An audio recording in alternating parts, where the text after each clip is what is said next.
भोर का तारा और अर्धचंद्र आसमान में दिखाई दे रहे हैं।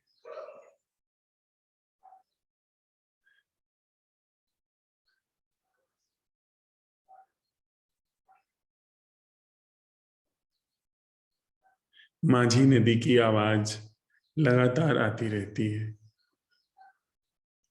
जैसे जैसे भोर होती है, जैसे जैसे चिड़ियां चहचहा रही हैं, वैसे वैसे थोड़ी वो कलकल की आवाज मध्यम पड़ने लगती है।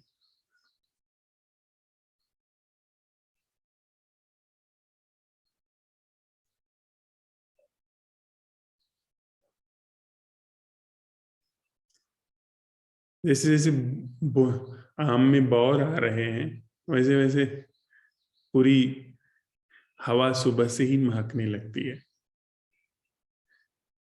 शायद भोर के साथ वे फूल भी अपनी सुगंध छोड़ने लगते हैं।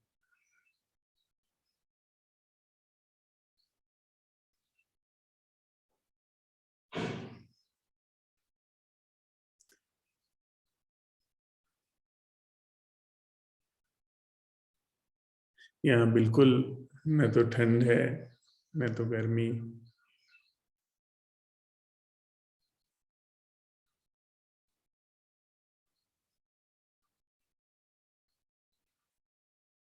एक सुहावना सा एहसास है यहाँ।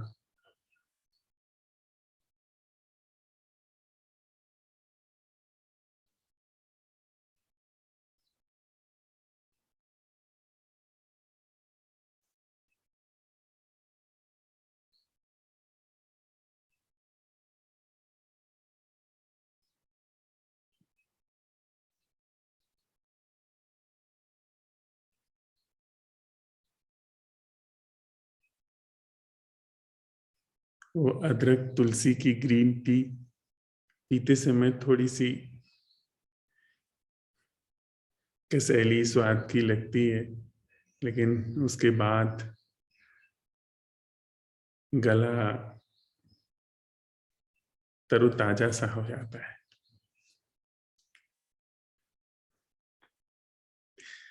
हम लोग साथ साथ चलते हुए इस कार्यशाला के आज छठे दिन के भोर का सत्र शुरू कर रहे हैं। पिछले सत्र में सांझ के बैठक में हम लोग जिस प्रश्न के साथ अन्वेषण के लिए अपने साथ गए थे, वह प्रश्न था कि वह उपस्थिति अटेंडिंग क्या है जो मैं नहीं कर रहा हूं। उसके पूर्व हम सब लोगों ने साथ साथ चलते हुए यह देखा कि जीवन जिसे हम जीवन समझ रहे हैं, जिसे हम जीते चले आ रहे हैं, जिस पर अब तक हमारी दृष्टि नहीं गई थी, वह जीवन बनावटी है। यह हमारे लिए चौंकाने वाली खोज थी, क्योंकि हम अपनी सारी ऊर्जा सब कुछ निवेश करके उसी जीवन को सजारने, संवारने, सुधारने, आरामदेह बनाने, सुखी बनाने, दुख से बचाने का यत्न करते चले आ रहे थे।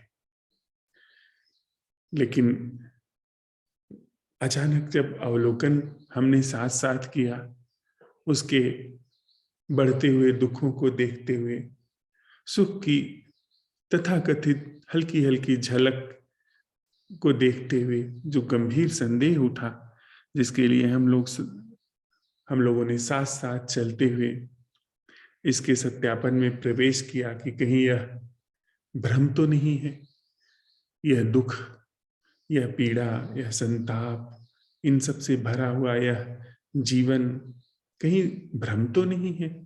उसके सत्यापन में पहली ही बात हम लोगों ने पाई कि यह जीवन बनावटी है, कृत्रिम है। इसमें चरित्रवान होना, चरित्रहीन होना, इसमें राजा होना, रंक होना, इसमें सरनाम होना, बदनाम होना, इसमें यश पाना, अपयश पाना, इसमें स्वर्ग नरक की तरफ यत्न करना, दान पुण्य करना, तीर्थ व्रत करना, या फिर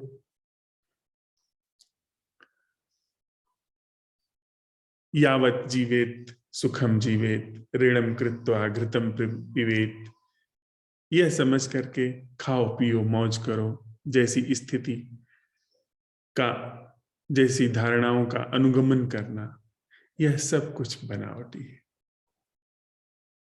यह सच में बात चौंकाने वाली है। यह बात, यह अन्वेषण प्राणों को झकझोर देने वाला है। इसमें ममत्व, प्रेम, इसमें रिश्ते नाते, इसमें संस्थाएं, वे संस्थाएं जिन्हें हमने अति महिमा दी है, परिवार संस्था, विवाह संस्था, राष्ट्र, जाति, धर्म, संप्रदाय, भाषा, क्षेत्र, जितनी भी संस्थाएं, या फिर राजनीतिक संस्थाएं जो साम्यवाद, समाजवाद, प्रजातंत्र, राजतंत्र, सब कुछ, सारे तंत्र, सारे वाद, ये सब बनावटी है। सब हमारे उस सोच विचार, उस बुद्धि की उपज है जो प्रतीकों की है, जो शब्दों की है, जो ख्यालों की है, जो यथार्थ नहीं है, जो उपयोगी हो सकती है, भौतिक जगत में हमें थोड़ी सुविधा प्रदान कर सकती है, पर जीवन के क्षेत्र में, संबंध के क्षेत्र में, जहां हम धड़क रहे हैं, जहां हम जी रहे हैं, वह बिल्कुल अप्रासंगिक है। वहां इसका होना, इस कृत्रिम उपयोगी, भौतिक क्षेत्र में उपयोगी संस्था का होना जीवन के क्षेत्र में, यह दुर्भाग्य है, यह बिल्कुल अप्रासंगिक है, जिसकी वजह से हम इंसानों के जीवन में अंतहीन दुख संताप की श्रृंखला बनी ही रह रही है। हमने साथ साथ अवलोकन किया कि यह बनावटी तो है ही, यांत्रिक भी है। ऐसा नहीं कि यह हमारे हाथ में है, यह जब जरूरत हो यह बनावटीपन तभी गति करे। यह सतत गति कर रहा है, इसने अपनी मोमेंटम ले ली है। इस बनावटीपन ने अपना ही जीवन ढर्रा, जीवन ढंग अख्तियार कर लिया है। यह अपने से चल रही है, हमको पता ही नहीं है अब इसके लगातार चलते रहने के कारण कि वास्तविक जीवन भी कुछ होता है क्या, जो विचारों से मुक्त हो, जो सोच विचार से मुक्त हो। वह ख्याल ही हमारे चित्त से जा चुका है। सीधे किसी व्यक्ति से पूछा जाए जिसने थोड़ा भी इसमें अन्वेषण न किया हो, वो कहेगा तो सोच विचार से मुक्त होने का मतलब तो फिर मृत्यु है। विडंबना देखिए कि वह कृत्रिम चीज जिसे हमने अपने उपयोग के लिए लाया, वह चम्मच जिसे हमने खीर खाने के लिए इस्तेमाल किया, खीर अब ख्याल में ही नहीं है, चम्मच ही चम्मच चबाया जा रहा है। और चम्मच को जो मुंह से निकालने की बात आती है, कोई कहता है तो कहा जाता है कि चम्मच मुंह से निकल गया तो पोषण कैसे मिलेगा, चम्मच मुंह से निकल गया तो भोजन का क्या होगा। यानी खीर की जगह चम्मच ने ले ली। अब चम्मच चबाने पे जैसा दुख होना चाहिए, जैसे दांत टूटने चाहिए, जैसे शरीर जीर्ण शीर्ण होना चाहिए, वैसा हो रहा है। यह तो जो भौतिक शरीर है, ये तो अभी भी प्रकृति के हाथों से हम छीन नहीं पाए हैं।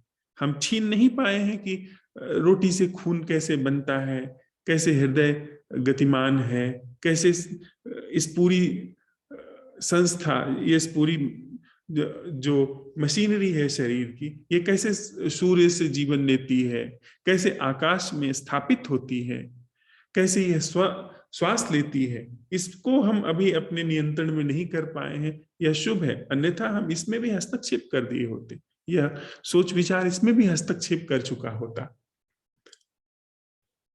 तो हम साथ साथ यह अवलोकन कर पा रहे हैं कि न केवल यह बनावटी है जिसे हम जीवन समझ रहे हैं, बल्कि यह यांत्रिक भी हो चुका है।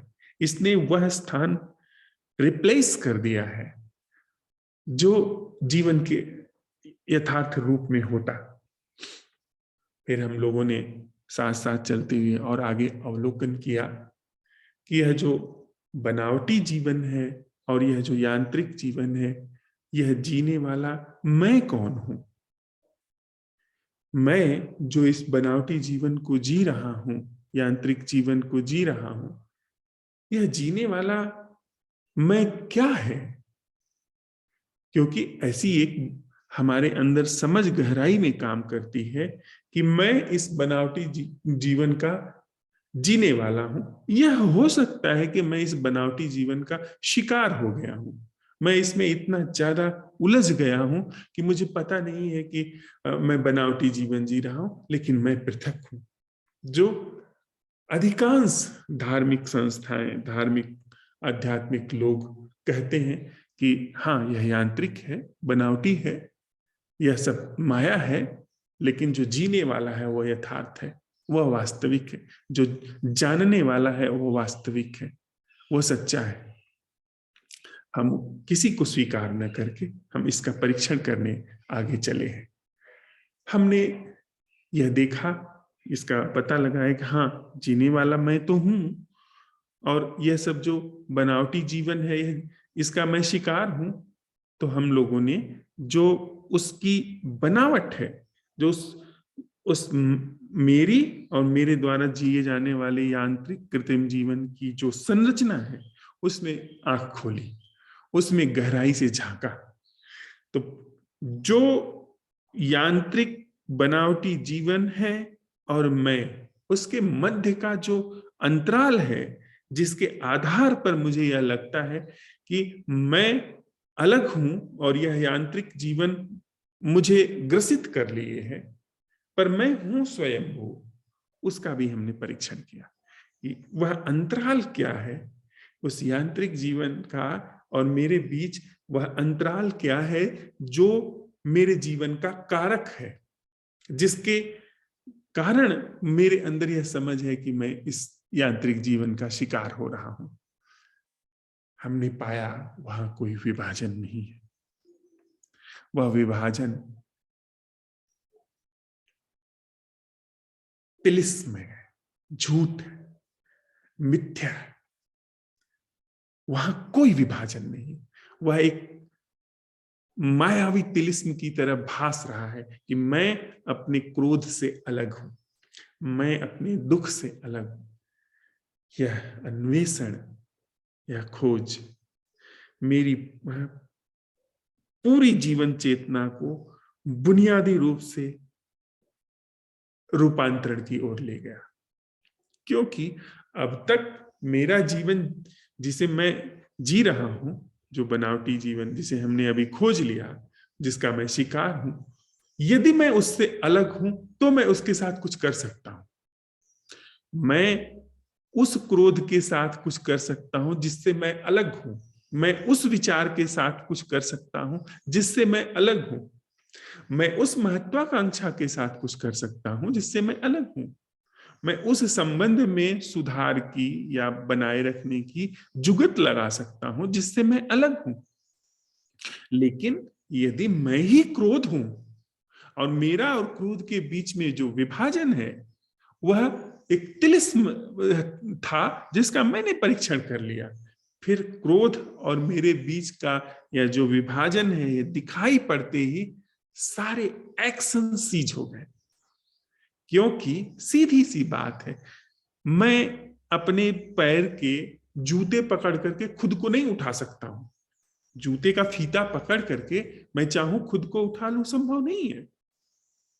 मैं ठीक उसी तरीके से यदि क्रोध हूं, क्रोध और मुझ में कुछ भी अंतर नहीं है, तो मैं जो भी कुछ करूंगा वो क्रोध होगा, जो भी छेड़छाड़ करूंगा क्रोध होगा। मैं अगर अभी राष्ट्र का विचार हूं, मैं अगर अभी वह विचार की संस्था हूं, वह जिसे विवाह कहते हैं, विवाह की संस्था हमारे भीतर चलती है ना, परिवार संस्था चलती है ना, कि मेरा बेटा, मेरी बेटी, मेरा पैसा, वह जो कुछ भी चल रहा है भीतर, यदि यह देख लिया गया कि वह जो चल रहा है और मेरे बीच में कोई अंतराल नहीं है, कोई विभाजन नहीं है, तो उस चीज के साथ मेरे सारे एक्शन सीज हो गए। यह एक्शन पहले लगातार चलते थे कि यह करूं, वह करूं, ऐसा हो जाऊं, वैसा हो जाऊं, लेकिन यह देखने के बाद सारे एक्शन सीज हो गए, साथ ही साथ उस पूरी संरचना के प्रति होश है, जागरण है, वह पूरी संरचना जागरण में वहां पर है। इसका हमने अन्वेषण किया और अब हम सवाल उठा रहे हैं कि यह जो समूची संरचना है, थोड़ा थोड़ा नहीं कि थोड़ा थोड़ा समय के दायरे में खत्म हो, यह पूरी जो कृत्रिम संरचना है, जो मेरे अंदर जितना भी इस बनावटी, इस यांत्रिक जीवन का क्रियाकलाप है, चाहे वह क्रियाकलाप मैं ही हूं, मैं और वह क्रियाकलाप, यानी यह समूचा मैं, यह समूचा बनावटी जीवन, उससे मुक्त जीवन क्या है? पहले क्या था? सारे साधु संत क्या बताते हैं? योग करो, जप करो, तप करो, यत्न करो, विपස්සना करो, सक्रिय ध्यान करो, यह करो, वह करो, शास्त्र का मनन करो, गुरु के चरणों में बैठो। पर यह सब कुछ तो मैं ही कर रहा था, यह सब कुछ करने वाला तो मैं ही था, और मैं जो भी कुछ कर रहा था उसी बनावटी जीवन का जो मैं हिस्सा हूं, उसी बनावटी जीवन को गति दे रहा था, उसी बनावटी जीवन को पोषण दे रहा था। मैं पूजा करता, ध्यान करता, भक्ति करता,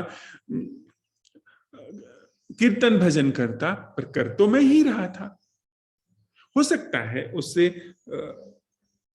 आविष्ट होकर के मेरे अंदर बड़े भाव भी उमड़ करके आते, लेकिन वे सारे भाव कृत्रिम होते, क्योंकि वो पहले मैं प्रक्षेपित करता कि मेरा कोई आराध्य है, और इसके बाद उसको लेकर के मेरे अंदर बड़े भाव उमड़ करके आते कि वो उद्धारक है, वो निवारक है, वो बचा ले जाएगा, ऐसे ऐसी चीजें, और उससे निर्मित मेरे अंदर भाव पैदा होते, सब बनावटी होते। लेकिन हमने यह देख लिया कि मैं जो भी कुछ करूंगा वह मुझे और मुझे बनाए रखेगा, मुझ कृत्रिम को बनाए रखेगा, अर्थात इस बनावटी संरचना को बनाए रखेगा। फिर हमने वह प्रश्न उठाया कि वह जीवन क्या है जो इस बनावटी जीवन से सर्वथा मुक्त है? वह जीवन क्या है, अर्थात जो मैं से मुक्त है, जिसका मुझे कभी भी पता नहीं चल सकता, क्योंकि मैं सिर्फ कृत्रिम जीवन को जान सकता हूं, मैं सिर्फ बनावटी हूं तो बनावटी चीजों को जान सकता हूं, उसमें मेरी पैठ हो सकती है।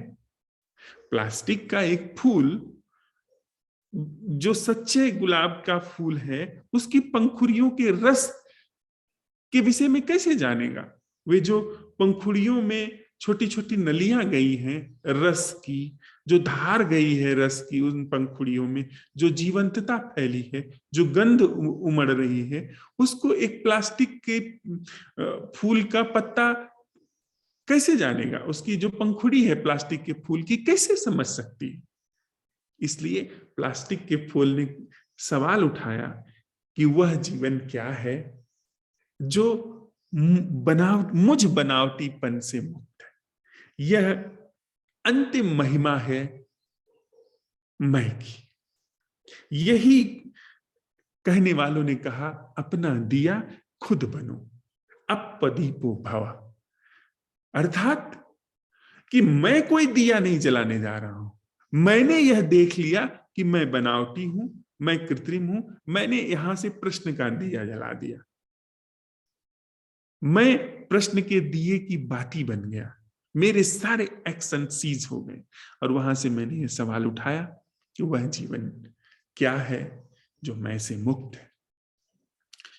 इस प्रश्न के आलोक में, इस प्रश्न के प्रकाश में हमने देखा कि मैं की सारी प्रक्रिया, सारी बनावट, अचेतन से लेकर चेतन तक वह सब कुछ प्रकाश में आ रही है।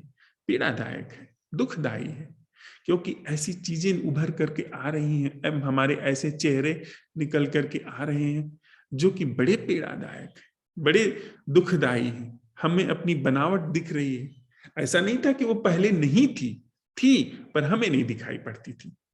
ऐसा जब हमने प्रवेश किया तो दिखाई पड़नी शुरू हो गई। तो फिर हम लोगों ने धैर्य रखा हुआ है, हम घबरा नहीं रहे हैं, हम प्रवेश कर रहे हैं कि अगर यह बनावटी है तो इसका अंत हो। हम उम्मीद भी नहीं कर रहे हैं कि जो वास्तविक है वह क्या है, कैसा है। हम बनावटीपन के रूप में मिटे और वह विराजमान हो, वह जो यथार्थ है, जो वास्तविक है, वह वहां जीवंत हो, सप्राण हो। तो इसी अन्वेषण के क्रम में कल हम लोगों ने जो इस प्रश्न के साथ में अटेंडिंग आ रही है, इस बनावटी जीवन की, हमारे उठने बैठने की, व्यवहार की, शब्दों की, अपनी आवाज की, अपने सुनने की, देखने की, कहने की, वह सब जो ऑर्गेनिक रूप से अटेंडिंग में आ रहा है, अटेंडिंग में आता जा रहा है, उसमें हम लोगों ने यह सवाल उठाया है, यह मांझने के लिए कि यह जो अटेंडिंग बिना मेरे अटेंड किए सहज रूप से हो रही है, यह क्या है। अर्थात वह अटेंडिंग क्या है जो मैं नहीं कर रहा हूं। सिर्फ इस चीज को और भी स्पष्ट रूप से मांझने के लिए।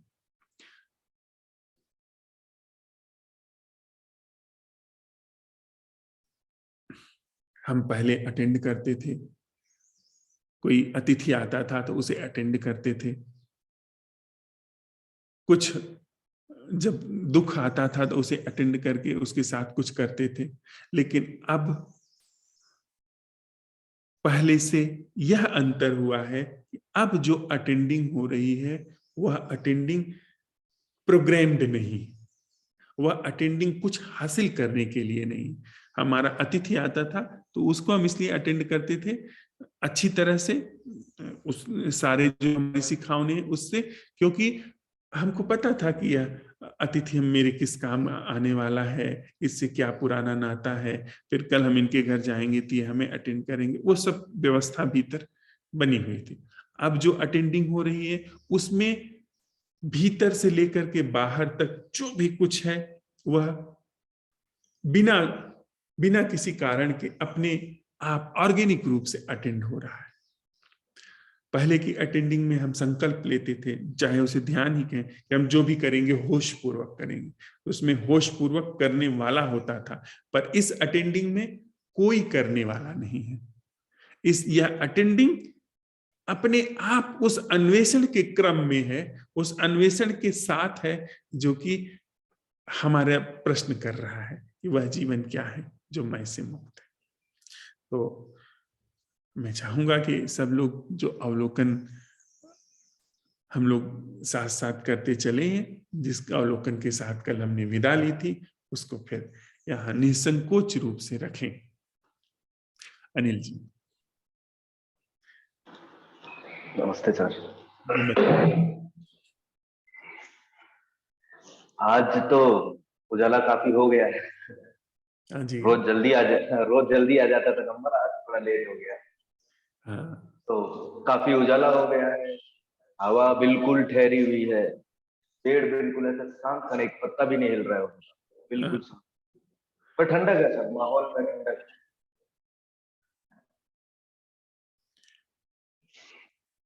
मोटर चलने की आवाज आ रही है, टंकी पे पानी चढ़ा रहा होगा सामने वाले मकान में। जनरली मेरे सामने बस एक मकान है, ये उसी की हलचल है जो मेरे को नोटिस में रहती है। मोटर की आवाज आ रही है, उसके बालकनी के नीचे एक लाइट लगी हुई है। मैं आया हूं तब से वहां पे एक छिपकली बैठी हुई है, वो अब भी बैठी हुई है। और इससे पहले भी मैंने जब कभी छिपकली देखा, मेरे दिमाग में ये आता है ये बोर नहीं होती है, कि बैठी रहती है, लगातार बैठी रहती है बिना हिले, कंटिन्यूअस बैठी है अब भी।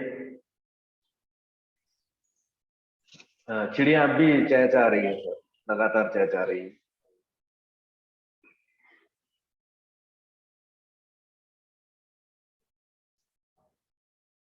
यहाँ पास में ही है, 4-5 कुत्ते के बच्चे हैं, वो अपनी मम्मी के साथ ही रहते हैं। 4-5 बच्चे हैं। वो सुबह सुबह उनके बीच में कुछ चलता रहता है, या तो वो बच्चे आपस में झगड़ लेते हैं, या फिर वो चारों पांचों अपनी मम्मी के पास जाते हैं तो मम्मी छूट के भागती है, तो फिर वो कू कू की आवाज आती रहती है। वो आ रही है अभी।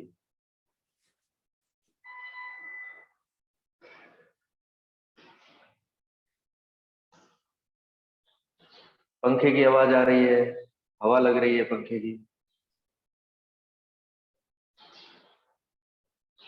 लोग कुछ धो रहे हैं, झाड़ू की, धोने की, गेट खुलना बंद होना, ये आवाजें बढ़ गई। इस समय तक हो ही जाता है ये चालू।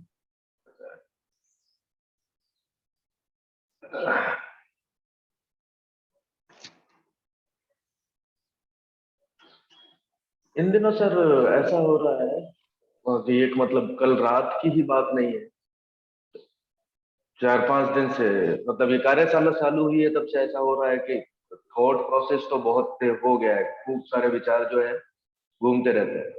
और पिछले 2-3 दिन हो रहा है कि वो घूमते हैं, बहुत तेज घूमते हैं, बिल्कुल करीब ही लगते हैं।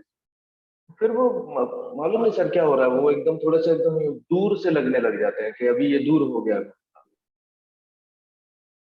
फिर वापस आ जाता है। मेरे को एक्चुअली वो डाउट होता है, जैसे कभी कभार होता है ना, जैसे हम सोने गए हैं तो बाहर का भी हमें कुछ सुनाई दे रहा है, और हम सपना भी चालू हो गया है, तो सपना और बाहर की आवाजें, लोग, वो मिक्सअप से होते रहते हैं। आप डिफ्रेंशिएट नहीं कर पाते हो कि ये सपने में ऐसा हो रहा है कि बाहर से ऐसा कुछ हो रहा है। मतलब ना आप पूरी तरीके से सोए हो, ना ठीक से जागे हुए हो, ऐसा कुछ। तो कुछ ऐसा सा होता है कि अचानक से जो बिल्कुल मेरे करीब चल रहा है, या मन के, दिमाग के, महसूस हो रहा है कि ब्रेन में ही है, वो अचानक से बहुत दूर खिसक जाता है, थोड़ा दूर चला जाता है, फिर वापस पास आ जाता है। तो ऐसा मतलब 3-4 दिन से कंटिन्यूस में फील कर रहा हूँ। और फिलहाल अवलोकन में यही है एक चीज बड़ी बड़ी तौर पे जो मेरे को पकड़ में आ रही है। आज इतना ही है सर बोलने के लिए। ठीक। Thank you Anil. जी सर।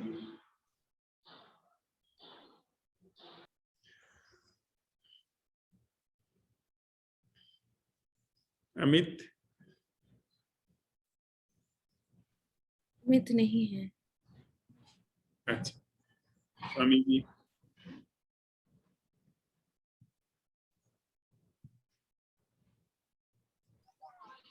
प्रणाम सभी मित्रों को। प्रणाम स्वामी जी। मैं आज भी गंगा के किनारे ही बैठा हूँ। सामने पहाड़ हैं और पानी, नदी का पानी भी क्षीण बढ़ते जा रहा है। आज पीछे से कुछ बच्चे लोग बैठे हैं, तो वो कुछ शोर भी कर रहे हैं। सूर्य की आभा निकल रही है, पहाड़ के पीछे से उगने की तैयारी है। और जहां तक अवलोकन की बात है, मैं रात्रि जल्दी ही मुझे नींद आ गई थी, तो मैं कुछ कर नहीं पाया। आज सवेरे जल्दी ही मैं उठ गया था। वैसे 5:15 बजे उठता हूँ, आज 5:15 के करीब ही उठ गया था, और मैं जल्दी ही यहाँ आया था। बाहर देखा कि हर तरफ अंधेरा ही था, फिर धीरे धीरे धीरे धीरे उजाला हुआ। अभी उजाला बढ़ते ही जा रहा है, प्रकाश बढ़ते ही जा रहा है।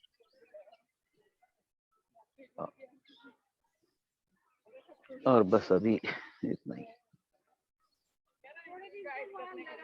धन्यवाद स्वामी जी।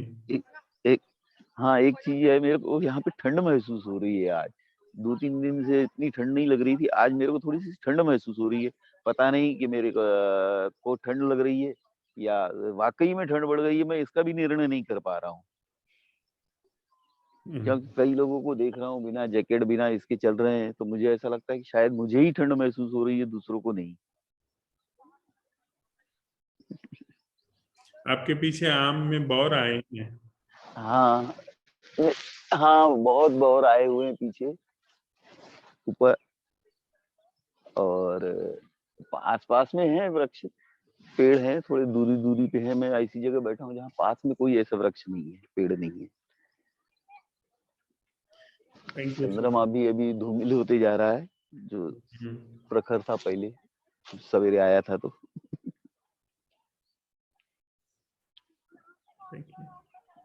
ठीक। भावना जी।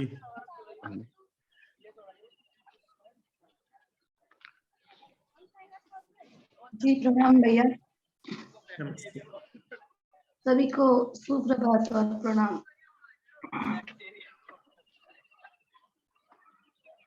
आज मुझे कॉलेज जाना है तो मैं रेडी होके बैठी हुई हूँ, और सुबह अचानक खुली तो देखा कि लाइट नहीं थी, तो मैंने टॉर्च ओपन की और टाइम देखा तो ऐसे 5:32 हो रहे थे। फिर मुझे लगा कि थोड़ी देर सो जाती हूँ, अब 6 बजने में तो टाइम है। फिर मैं ऐसे ही लेटी, फिर लगा कि नहीं, फिर मैं उठी। थोड़ी देर के बाद में उठते से ही अपना सब नित्य कर्म करके और फिर बाद में बैठ गई। फिर मैंने जूम ऑन किया और फिर वीडियो ओपन किया। वैसे ही मुझे याद आया, पहले नहीं पता था कि मुझे कॉलेज जाना है, मतलब ये वाली बात याद नहीं। तो वैसे ही याद आया मुझे, तो फिर मैंने वीडियो ऑफ किया। फिर मैंने सोचा अभी तो टाइम है, मेरा टर्न आएगा तब तक बोलने का, तब तक मैं नहा लेती हूँ। तो फिर मैं नहाई और आपको सुनते हुए मैं सब अपना कर्म किया। फिर उसके बाद मैं फिर रेडी हुई और चाय बनाई, आपको सुन रही थी। फिर चाय नाश्ता कर रही थी। फिर मैंने सोचा कि मैं चाय नाश्ता कर रही थी, मैंने सोचा कि मैं जैसी हूँ वैसे ही दिखती हूँ, मैं अपना अंदर मतलब कि मैं नहीं दिखाऊं कि मैं क्या कर रही हूँ, तो फिर मैं बनावटीपन वो भी क्यों रखूं। तो फिर मैं वो नाश्ता करते हुए भी एक चाय के अंदर प्लेट डाली, क्योंकि गरम गरम कप, स्टील के कप में तो बहुत चाय गरम लगती है, तो वो प्लेट में रखी चाय और फिर अपना पीने लग गई और नाश्ता करने लग गई। और मुझे जाना है 8 बजे कॉलेज, तो उसी की तैयारी में हूँ। आज मुझे इंटर्नशिप का रिवलिंग लेटर लेने जाना है, जो स्कूल में मंडे को जमा करवाना है, और मंडे को अपनी ऑनलाइन उपस्थिति देके फिर मैं फ्री हो गई। फिर मैं कहीं पे भी जा सकती हूँ मतलब।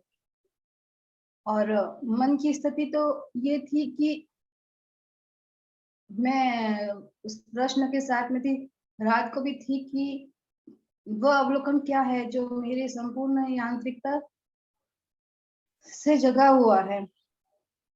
वह अवलोकन जो जानता है, वो जो मेरी जो यांत्रिकता है वो प्रकाशित हो रही है उस अवलोकन में, वह क्या है।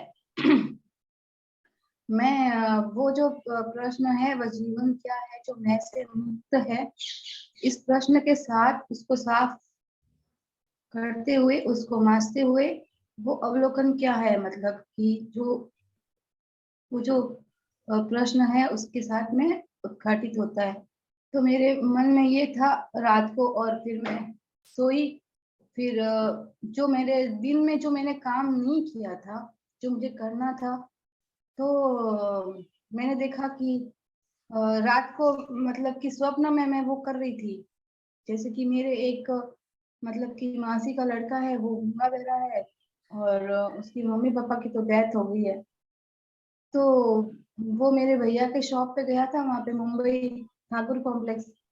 तो फिर वहाँ पे मेरे भैया का मतलब कॉल आया था कल की उसको बात करनी है, और यहाँ पे नेटवर्क नहीं था, तो वीडियो कॉल नहीं हो पाया। तो मैंने क्या कहा कि नेटवर्क नहीं है यहाँ पे, तो फिर नेटवर्क नहीं, सॉरी, मतलब कि बैटरी डाउन हो रही है तो नहीं हो पाएगा बिल्कुल। तो फिर वही बात मतलब कि दिमाग में थी, तो कि बात उससे नहीं हो पाई। तो वो मुझे दिख रहा था स्वप्न के अंदर कि वो अपना खाना बना रहा था, दाल चावल बना रहा था, और मैं वहां पे उसको देख रही थी। मैं उसकी तकलीफ देख नहीं पा रही थी क्योंकि उसको कैंसर हो रखा है, उसको यहाँ पे दोनों तरफ कैंसर हो रखा है। तो मैं उसकी तकलीफ देख नहीं पा रही थी। और सुबह जब मतलब मैं जाग रही थी और मैंने मतलब उसकी तकलीफ सुनी, पता नहीं ये क्या था कि मतलब कि वो जो दर्द के मारे जो फिजिकल जो दर्द होता है, और उसमें जो इंसान जो चिल्लाता है ना, मतलब कि जैसे दांत का दर्द होता है और अपन कैसे हो जाते हैं, वैसे है ना, उसको यहाँ पे पेन हो रहा है। और वो उसकी पता नहीं आवाज मुझे सुनाई दी, जैसे ऐसे लगा मुझे। फिर क्या, फिर मुझे लगा कि क्या पता ये भी मतलब कि मैं सोच रही थी उसकी वजह से सुनाई दे रहा होगा, क्या पता। फिर मैं वापस से उस प्रश्न के ऊपर आई कि वो क्या है अवलोकन। फिर वही अपना कर रही थी। फिर जो मैं कर रही थी उसके साथ में मैं मतलब कहीं से मेरा अवलोकन भी हो रहा था, जैसे कि मैं दुपट्टा रख रही थी, तो दुपट्टे को जो एक दुपट्टा हम आंखों से देखते हैं और एक अंदर से जैसे कि कोई देख रहा था, जैसे कि हर एक कुछ कर रही थी, तो वो जैसे कि कोई देख रहा था, पता नहीं ऐसे ही कुछ था। और यहाँ पे जो मुझे सुबह से स्टार्टिंग से जो बताना चाहिए वो मैंने डायरेक्ट ही मैं उसके साथ में चली गई। यहाँ पे मैं घर के अंदर बैठी हुई हूँ, तो हवा तो कुछ दिख नहीं, मतलब कि महसूस नहीं हो रही है। यहाँ पे एकदम शांत लग रही है हवा, पक्षी जा रहे हैं। सामने मेरे घर के ऊपर एक कबूतर बैठा हुआ है, वहां पे एक फ्लैग है, और वो अपना, अब क्या बोलते हैं उसको, भगवे कलर का है फ्लैग। और हवा भी नहीं है, और कुछ सेंसेस के अंदर कुछ ऐसे कुछ मतलब कि स्वाद है चाय का, और जो नाश्ता किया है उसका। बाकी बाकी तो कुछ नहीं लग रहा। धन्यवाद भावना। जी भैया। देविका जी। Good morning. आज आंखों के सामने पीपल का पेड़ है। उस पीपल के पेड़ के ऊपर एक छोटा सा खरगोश मस्ती कर रहा है। पेड़ के ब्रांचेस को अपने दांतों से काट रहा है। बहुत फुर्तीला है, बहुत यहाँ से वहां जंप कर रहा है, बहुत फास्ट। एक उसको देखते हुए हंसी आ रही है, जैसे बच्चे मस्ती करते हैं वैसे कर रहा है। और सामने मंदिर में साईं बाबा का मूर्ति है। उस मूर्ति के ऊपर कपड़ा ढका हुआ है। और वहां पे कल किसी ने नर्सरी के पेड़ रखे हैं, छोटे छोटे से फ्लावर वाले। तो वो स्पेस बहुत अट्रैक्टिव लग रहा है, टेंशन खींच रहा है, बहुत सुंदर लग रहा है वो स्पेस। और एज यूजुअल पार्क में लोगों का मूवमेंट है, लोग आ जा रहे हैं। तो ये फर्स्ट टाइम मैंने क्वेश्चन अपने अंदर डाला, what is that attending which I am not doing. ये मैंने कभी नहीं डाला, फर्स्ट टाइम ये क्वेश्चन। ऐसा लगा कि ये क्वेश्चन बहुत डीप जा रहा है अंदर। मेरे को कुछ की फील होता है कि ये क्वेश्चन अंदर पेनिट्रेट कर रहा है। एक रेस्टलेसनेस है, रात को अच्छे से नींद नहीं आई, उठकर बैठ गई मैं, लेकिन फिर भी ये क्वेश्चन, रेस्टलेसनेस में भी ये क्वेश्चन मैंने पूछा अपने आप से। तो ये क्वेश्चन अंदर फील हो रहा है मुझे थोड़े इंटेंसिटी के साथ, ये मुझे लगा। बस इतना ही। Thank you, Devika. Dhara is here. हाँ, प्रणाम और सुप्रभात उपस्थित सभी को। प्रभात धरा जी। आज भी आसमान स्वच्छ है, चांद अभी भी आधा दिखाई दे रहा, और जूही के मोगरे के फूल भी खिले हुए हैं, और एक मधुमक्खी भी है जो जूही के फूलों से रस ले रही है, उड़ रही है वहीं पर। और पूरब में से उजाला बढ़ रहा है, चिड़ियों की आवाज भी आ रही है। आसमान में आज पक्षी अभी तो नहीं दिखाई दे रहे, दूर से ट्रेन की विसल की आवाज आ रही है, और शीतलता व्याप्त है पूरे वातावरण में।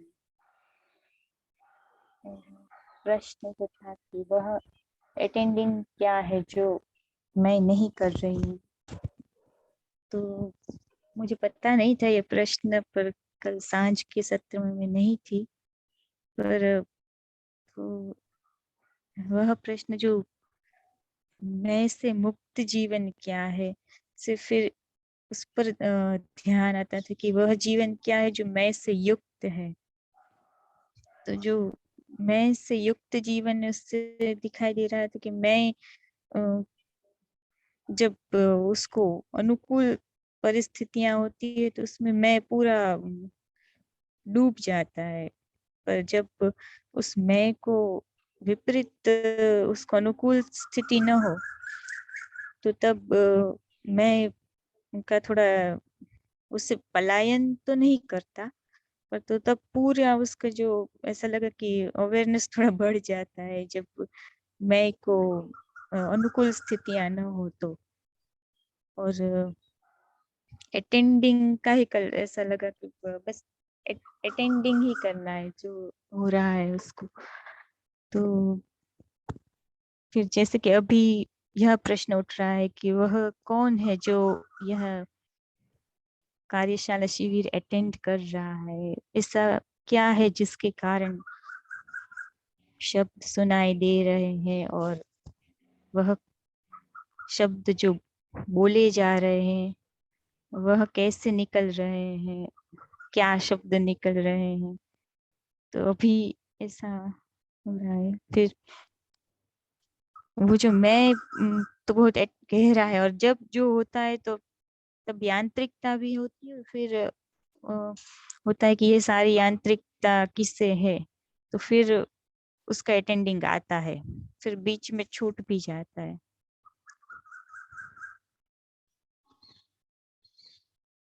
कि भीतर ऐसा कुछ है जिसके कारण जो अटेंड हो रहा है वह सब कुछ ऐसा भीतर है जिससे सब अटेंड हो रहा है, जो भी आसपास है, जो भी हम स्वाद के जो आ रहा है वो भी भीतर कुछ ऐसा है जिसके कारण आ रहा है, फिर उसका अर्थ ग्रहण होता है जो कि शब्द जो भी सुने जा रहे हैं, तो फिर उसको कि ऐसा भीतर कुछ ऐसी संरचना है जिसके कारण शब्द समझ में आ रहे हैं। जैसे कि और कोई भाषा होती तो चीनी भाषा चाहे होता तो मुझे तो सिर्फ ध्वनि ही सुनाई देती। तो यह भीतर ऐसा क्या है जिसके कारण यह, और अर्थ ग्रहण भी भीतर की संरचना के अनुसार ही हो रहा है, कंडीशनिंग के अनुसार। ऐसा है अभी तो।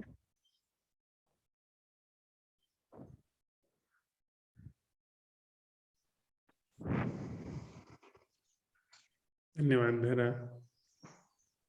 दिलीप जी। नमस्कार सर। नमस्ते। अन्य सभी साथियों को मेरा नमस्कार। सर सूर्योदय हो चुका है और चांद भी अभी है आसमान में,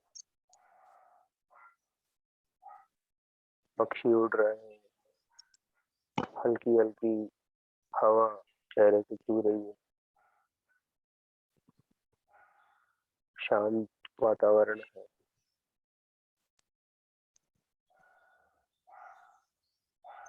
अलग अलग तरीके के जो पक्षी हैं, अलग अलग पक्षी हैं, उनकी आवाजें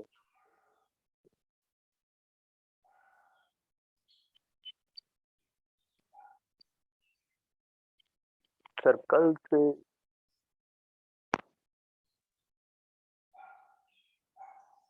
जो कुछ भी सामने आया उसकी एक व्याख्या से बननी शुरू हुई कि अरे ये क्या था, ये क्या था, इसका तो कुछ पहले कभी आभास ही नहीं हुआ, ये क्या था। बीच बीच में डाउट भी आ रहा था कि ये जो व्याख्या बन रही है ये तिलिस्म का हिस्सा ही तो नहीं, से तो उठ के नहीं आ रही जहाँ जहाँ वो तिलिस्म में बैठा है। फिर कल उसको थोड़ी आपने स्पष्टता दी थी कि वो जो अटेंडिंग है वो कौन कर रहा है उसके, तो वहां भी सर अभी डाउट ही है, वह अटेंडिंग क्या है जो मैं नहीं कर रहा हूँ। ये डाउट आता है कि वो भी कहीं मेरी चाल ही तो नहीं, जो अटेंडिंग आई और उसकी जो मैंने व्याख्या करी है वो कहीं मेरी ही चाल तो नहीं, क्योंकि बुद्धि प्रखर है सर, बुद्धि की जो चाल है वो अब थोड़ी झलक में है कि कितनी कितनी निपुण है।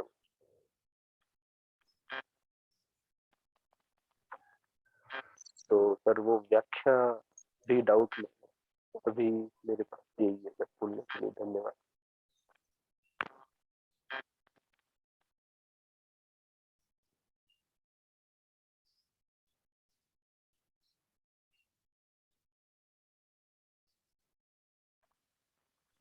सर मेरी बात पूरी। धन्यवाद दिलीप।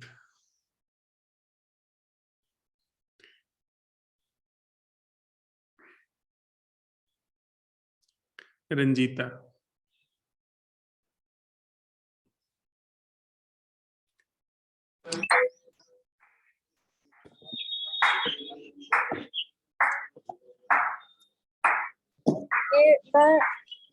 Good morning. गुड मेरे यहाँ रिश्तेदार आए हुए हैं, तो वो लोग सुबह सुबह मंदिर आए हैं सब, तो मैं उन्हीं के साथ आ गई हूँ मंदिर।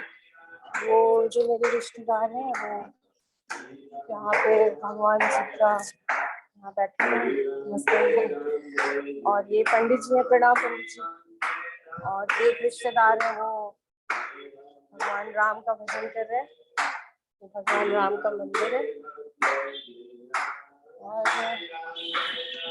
ये हमारे घर के पास ही है, तो हम लोगों को सुबह यहाँ आना था, फिर मैं ये लोग यहाँ से बनारस आए हुए हैं तो चले जाएंगे बाकी मंदिर दर्शन करने, और मैं ऑफिस चली जाऊंगी।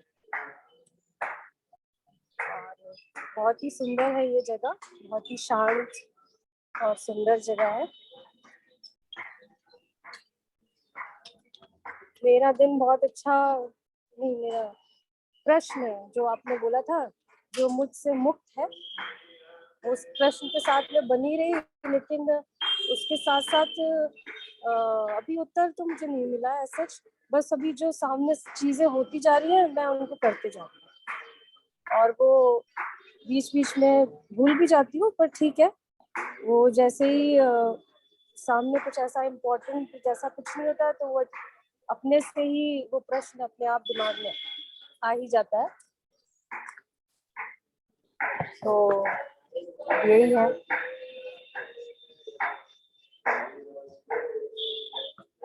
धन्यवाद रंजीता। Thank you. नमस्कार सर, सभी साथियों को नमस्कार। नमस्ते। आज मैं अपनी घर की छत पर ही हूँ और सामने सूरज उगा हुआ है। सेशन शुरू हुआ तब उग रहा था और मैं स्पष्ट देख पा रहा था एकदम सामने से ही। अब थोड़ी रोशनी तेज हो गई है तो नजरें नहीं जा पा रही उधर। आसपास खाली प्लॉट, कुछ मकान, पशु पक्षियों की आवाजें, बाहर कुत्ता भौंक रहा है कंटिन्यू। मौसम में ठंडक है, थोड़ी जैकेट डाल रखा है इसलिए। दिन तक तापमान मतलब अभी सवेरे में और दिन के टेम्परेचर में तकरीबन 10 से 15 डिग्री तक का फर्क आ जाता है। दिन में गर्मी सी हो जाती है, पर सुबह सुबह तो ठंड लगती ही है। कल जिस प्रश्न के साथ हम लोग विदा हुए थे, वह अवलोकन क्या है जो मैं नहीं कर रहा हूँ। ज्यादा विचार बन ही नहीं पाए, क्योंकि सीधा सा यही आ रहा था कि ये मैं ही कर रहा हूँ। और फिर धीरे धीरे इस अवलोकन के ऊपर, क्योंकि पहले नजर थी मुझसे मुक्त या मैं से मुक्त, कल जब अवलोकन के ऊपर बात आई तो फिर ये नजर आने लग गया कि अवलोकन भी शायद प्योरिटी से नहीं हो पाता था। और ये अवलोकन बार बार यही चीज आ रही है, वह अटेंडिंग जो मैं नहीं कर रहा हूँ, तो वही ख्याल आता है अटेंडिंग मैं ही कर रहा हूँ। मैं कार्यशाला के शुरुआती दौर में पहुंच गया, क्योंकि वो भ्रम जो है वो दिखना शुरू हुआ थोड़ा बहुत। एग्जैक्टली क्लियर इसलिए नहीं कह पा रहा हूँ क्योंकि जब मैं विचार कर रहा हूँ, अवलोकन कर रहा हूँ, तब थोड़ा बहुत दिखता है कि हाँ ये भ्रम ही है, और थोड़े समय बाद मैं उस भ्रम के अंदर ही शामिल हो जा रहा हूँ। मतलब जब भी मैं अपने जीवन धारा में बह रहा हूँ, जब पूरा दिन निकला जा रहा है, उसमें ही दिखता है कि हाँ मैं भी उस भ्रम में ही शामिल हो गया। तो फिर वो उस अवलोकन की प्योरिटी के ऊपर एक थोड़ा संदेश आया। अब ऐसा लगने लगा कि मेरे जितने भी अवलोकन है वो भी मैं के द्वारा ही निर्मित हैं। जैसे हम लोगों से मिलते हैं, परिचय करते हैं, तो उनके जीवन में जो कुछ घटा है वो हम नहीं देख पा रहे हैं। हम सिर्फ उतना ही देख पा रहे हैं जितना उन्होंने अपने सामने हमें प्रक्षेपित किया है, और वो भी वही रूप जो वो प्रक्षेपित करना चाह रहे हैं, और उनका उतना ही प्रतिबिंब जो मैं अपने स्तर पे स्वीकार कर पा रहा हूँ, जिस तरह से मेरा मैं इन चीजों को स्वीकार करता है, ये चीज सामने आई। और कुछ बार ऐसा होता है कि जैसे ये अवलोकन है, तो जैसे मैं कल रात को कुछ सुन रहा था, अभी आज की तारीख के गजल शायर है उमर नजमी साहब, उनका एक शेर था, वो मैं बहुत अच्छे से को रिलेट कर पाया। वो शेर ऐसा था कि निकाल लाया हूँ एक पिंजरे से एक परिंदा, और अब इस परिंदे के दिल से पिंजरा बाहर निकालना है। शायद वो पिंजरा सिर्फ दिख गया है, पर अभी भी उस पिंजरे में बने हुए हैं, ऐसा कुछ लग रहा था। बाकी जहां तक प्रश्न की बात है, विचार चलते रहे, विचारों की श्रृंखला काट करके भी रोक तो नहीं सकते हम, वो आते जाते रहे। और बार बार यही चीज है कि हाँ ये अवलोकन कौन कर रहा है, तो वो मैं ही कर रहा हूँ। ये ऐसा कुछ है। फिलहाल ये इतना ही अवलोकन है। Thank you Tarun. Thank you. Subhash ji कुछ जोड़ना चाहें कि? हाँ सर, थोड़ा बोलने की कोशिश करता हूँ। वह अटेंडिंग जो हम नहीं कर रहे हैं। सर जो संवाद चल रहा है इसमें दो मुद्दे आए हैं। एक, वह जीवन क्या है जो मुझसे मुक्त है, और वह जीवन क्या है जो मैं से मुक्त है। तो ये जो वह जीवन क्या है जो मैं से मुक्त है, ये सवाल तो थोड़ा कठिन लग रहा है मुझे। जीवन क्या है, तो इस पर बात ये आती है मुझ क्या है, इसे शायद अंग्रेजी में कहते हैं कि सेल्फ क्या है। तो जब सेल्फ को मैं देखता हूँ सेल्फ क्या है, तो पहला सवाल ये आता है कि वह जीवन क्या है जो सेल्फ से युक्त है, मुक्त नहीं युक्त है। तो युक्त में पाता हूं मैं कि सारा जीवन जो मैं जी रहा हूँ ये सेल्फ ही है। और बचपन से जो सुझाव मुझे दिए गए हैं, मैं हिंदू हूँ, मुसलमान हूँ, पुरुष हूँ, या पढ़ा लिखा हूँ, या ये हूँ, धनवान हूँ, घरवाला हूँ, पति हूँ, पत्नी हूँ, बेटा हूँ, बाप हूँ, ये सारे सुझाव दिए गए हैं, और सुझाव ही ये सेल्फ है, ये ही मुझ हैं। ये जीवन तो मैंने देख लिया, अब इस जीवन से मैं युक्त हूं। अब दूसरी बात आएगी, जो आपका सवाल है या हम सब लोगों का सवाल है कि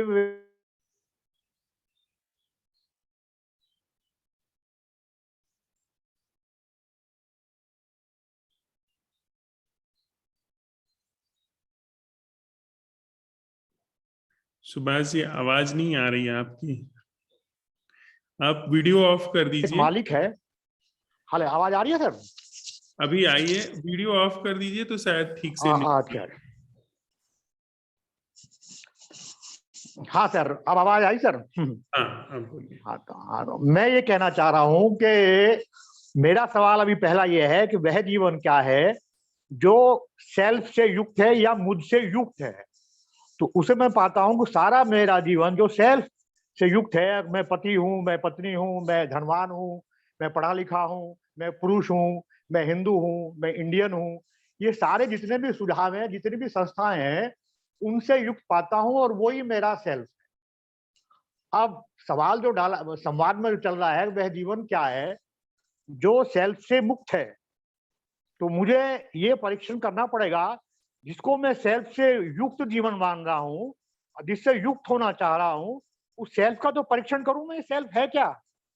तो जब मैं सेल्फ का परीक्षण करने चलता हूँ, तो मुझे गांव में, मैं गांव का रहने वाला हूँ वैसे भी, और मेरे आसपास जो है बहुत कुमार रहते थे, वहाँ गधे होते थे, गधेों से। तो वो क्या करते थे, ये मेरा देखा हुआ है कि गधे को जो है रात में अगर एक आध रस्सी कम पड़ गई तो वो गधे को खूंटे के पास लाए और रस्सी जो उसके पैर से बांध के और उस पर खूंटे से बांध दी। तो उनको आदत पड़ गई गधों को कि ये रस्सी बंधी हुई है। पर कभी कभी रस्सी नहीं हुई या किसी दूसरे खूंटे पे ले गए वो, तो उन्होंने बस हाथ से ही एक सिंबॉलिक रूप से रस्सी का एक वो एक्टिंग की, रस्सी बांध दी और खूंटे पे भी बांध दी, और गधे को ऐसा लगा कि रस्सी बंध गई है। अब गधे ने कभी परीक्षण ही नहीं किया रस्सी बंधी नहीं बंधी। शायद मेरे जीवन में भी ऐसा ही हुआ। वो कृष्णमूर्ति आए, उन्होंने कहा सुभाष तुम तो गधे हो, जरा देखो तो जरा अपनी तरफ, अगर ये रस्सी है भी या नहीं है, ये सेल्फ है या नहीं है, ये सारी संस्थाएं हैं या नहीं है। तो मैं परीक्षण करता हूं तो कहीं सेल्फ नाम की चीज तो मुझे दिखाई नहीं पड़ रही। कोई भी संस्थाएं वो जो रस्सी से गधे को बांधा था उसके अनुरूप ही है, पर मैं इनका परीक्षण करता हूं, देखता हूं, तो वो कहीं भी रस्सियां नहीं है, कहीं भी वो संस्था ही है ना बेटे नाम की चीज है, ना पति नाम की चीज है, ना पति नाम की चीज है। सारे सुझाव दिए हैं, प्राकृतिक चीजों को सुझाव देके और उनको डिस्टोर्ट कर दिया है। तो अब वो जीवन क्या है जो मुझसे मुक्त है। तो मैं देखता हूं कि ये तो सारी संस्थाएं निकल गई। अब सवाल आता है कि वह जीवन क्या है जो सेल्फ से मुक्त है। तो वहां अवलोकन का रोल शुरू होता है। उसके लिए अवलोकन की जरूरत है कि ये जो संस्थाएं हैं या जो गधे को जिस रस्सी से बांधा हुआ है उससे मुक्त होने के लिए अवलोकन की जरूरत है या नहीं। तो वहां अवलोकन की जरूरत है और शायद वही अवलोकन है। पर अगर कहीं अभी आप रस्सी से बंधे हुए अपने को महसूस कर रहे हैं, तो अब ये सवाल उठता है कि वो रस्सी जो काल्पनिक रस्सी है या काल्पनिक सारी संस्थाएं हैं, इनसे मुक्त होने के लिए एक तो तरीका आप बता रहे हैं कि आप अवलोकन में जाइए और इनसे मुक्त हो जाएंगे। मेरा अपना ये मानना है, पहले इंटेलेक्ट लेवल पर, बुद्धि के लेवल पर ये बात तो समझ में आ जाए, ये रस्सी है ही नहीं है, ये संस्थाएं है ही नहीं। वो अलग बात है कि हमको पुरानी आदत पड़ी हुई है, बार बार रस्सी से बंधा हुआ मानते हैं, अपना आपको विवाह संस्था में बंधा हुआ मानते हैं, और या राष्ट्र संस्था में बंधा हुआ मानते हैं, या बहुत सारी संस्थाओं में बंधा मानते हैं, या पद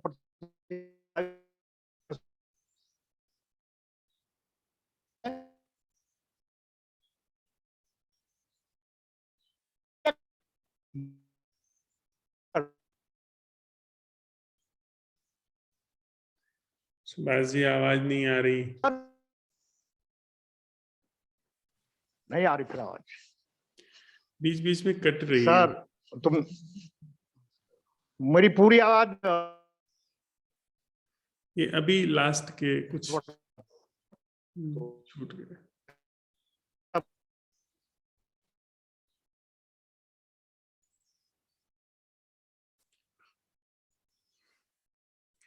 सुरमिता जी कुछ ऐड करना चाहेंगे आप?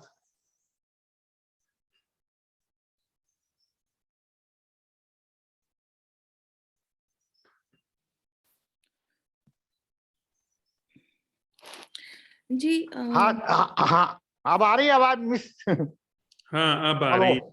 हाँ अब आएगी आवाज, ठीक है। मैं कुछ बोला वो कुछ समझ में आया नहीं, या सब कट गया ऐसे ही, दोबारा रिपीट करना पड़ेगा? आपकी बात ये समझ में आई है कि हाँ इससे पहले कि हम उस अवलोकन में जाएं कि वह जीवन क्या है जो मैं से मुक्त है, पहले हाँ यह समझ में आए कि मैं से युक्त जीवन क्या है।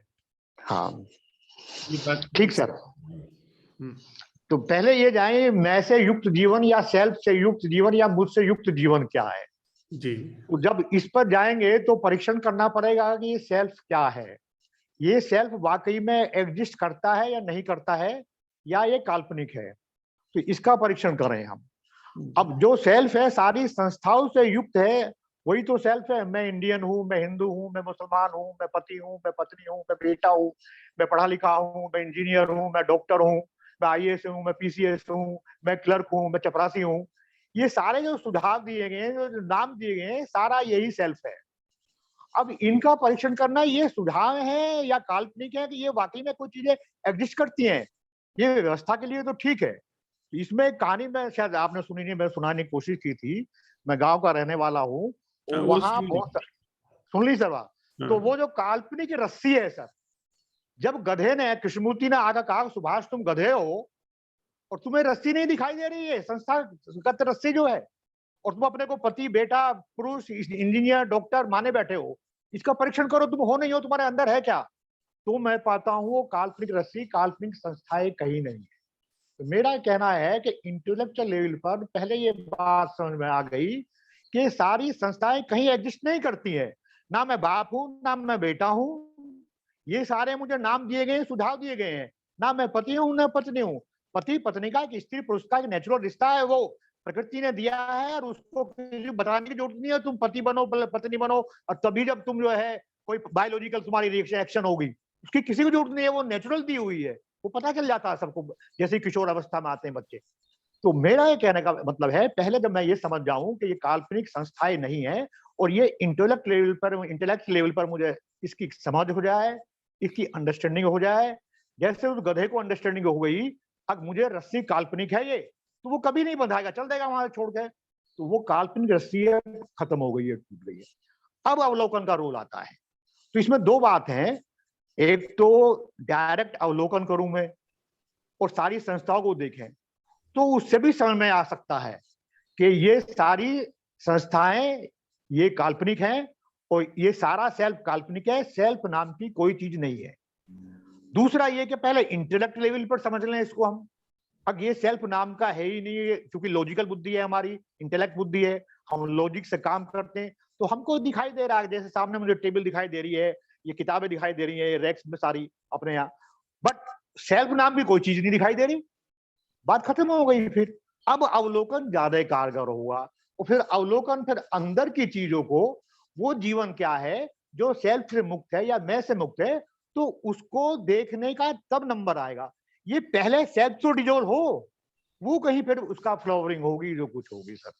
तो पहले मेरा ये कहना का है, रिक्वेस्ट है कि ये जो काल्पनिक संस्थाएं हैं, जो सुझाव दिए गए हैं, हम अपने को पति पत्नी और जो कुछ माने बैठे हैं, या बेटा बाप माने, भावना जी की समस्या है, अब बेटा बात नहीं करता, अरे बेटा कहाँ बेटा है, बेटा आपने तुमने पैदा कर दिया गया, आपने कहाँ बेटे के चक्कर में पड़ी हुई हो भाई, तुम बेटा पति है फला एक्स सर, सब मामले सब संस्था है, बस व्यवहार करो अपना, अंदर से तो आपको ज्ञान हो जाए कि बेटा नाम की कोई चीज नहीं होती है। तो उससे निकलने पर, अंडरस्टैंडिंग से पहले बाहर आए, फिर अवलोकन जो है ज्यादा कारगर होगा। मेरा ये कहना बल्कि मतलब बिल्कुल नहीं कि अवलोकन से बात नहीं बनेगी या अवलोकन बेकार है, मैं बिल्कुल ये नहीं कह रहा हूँ। अवलोकन भी इस काम को कर सकता, पर अवलोकन करने के लिए बहुत प्रखर अवलोकन चाहिए, पहले संस्थाओं से निकल जाइए सर। ठीक सर, थैंक यू। सुरुमिता जी।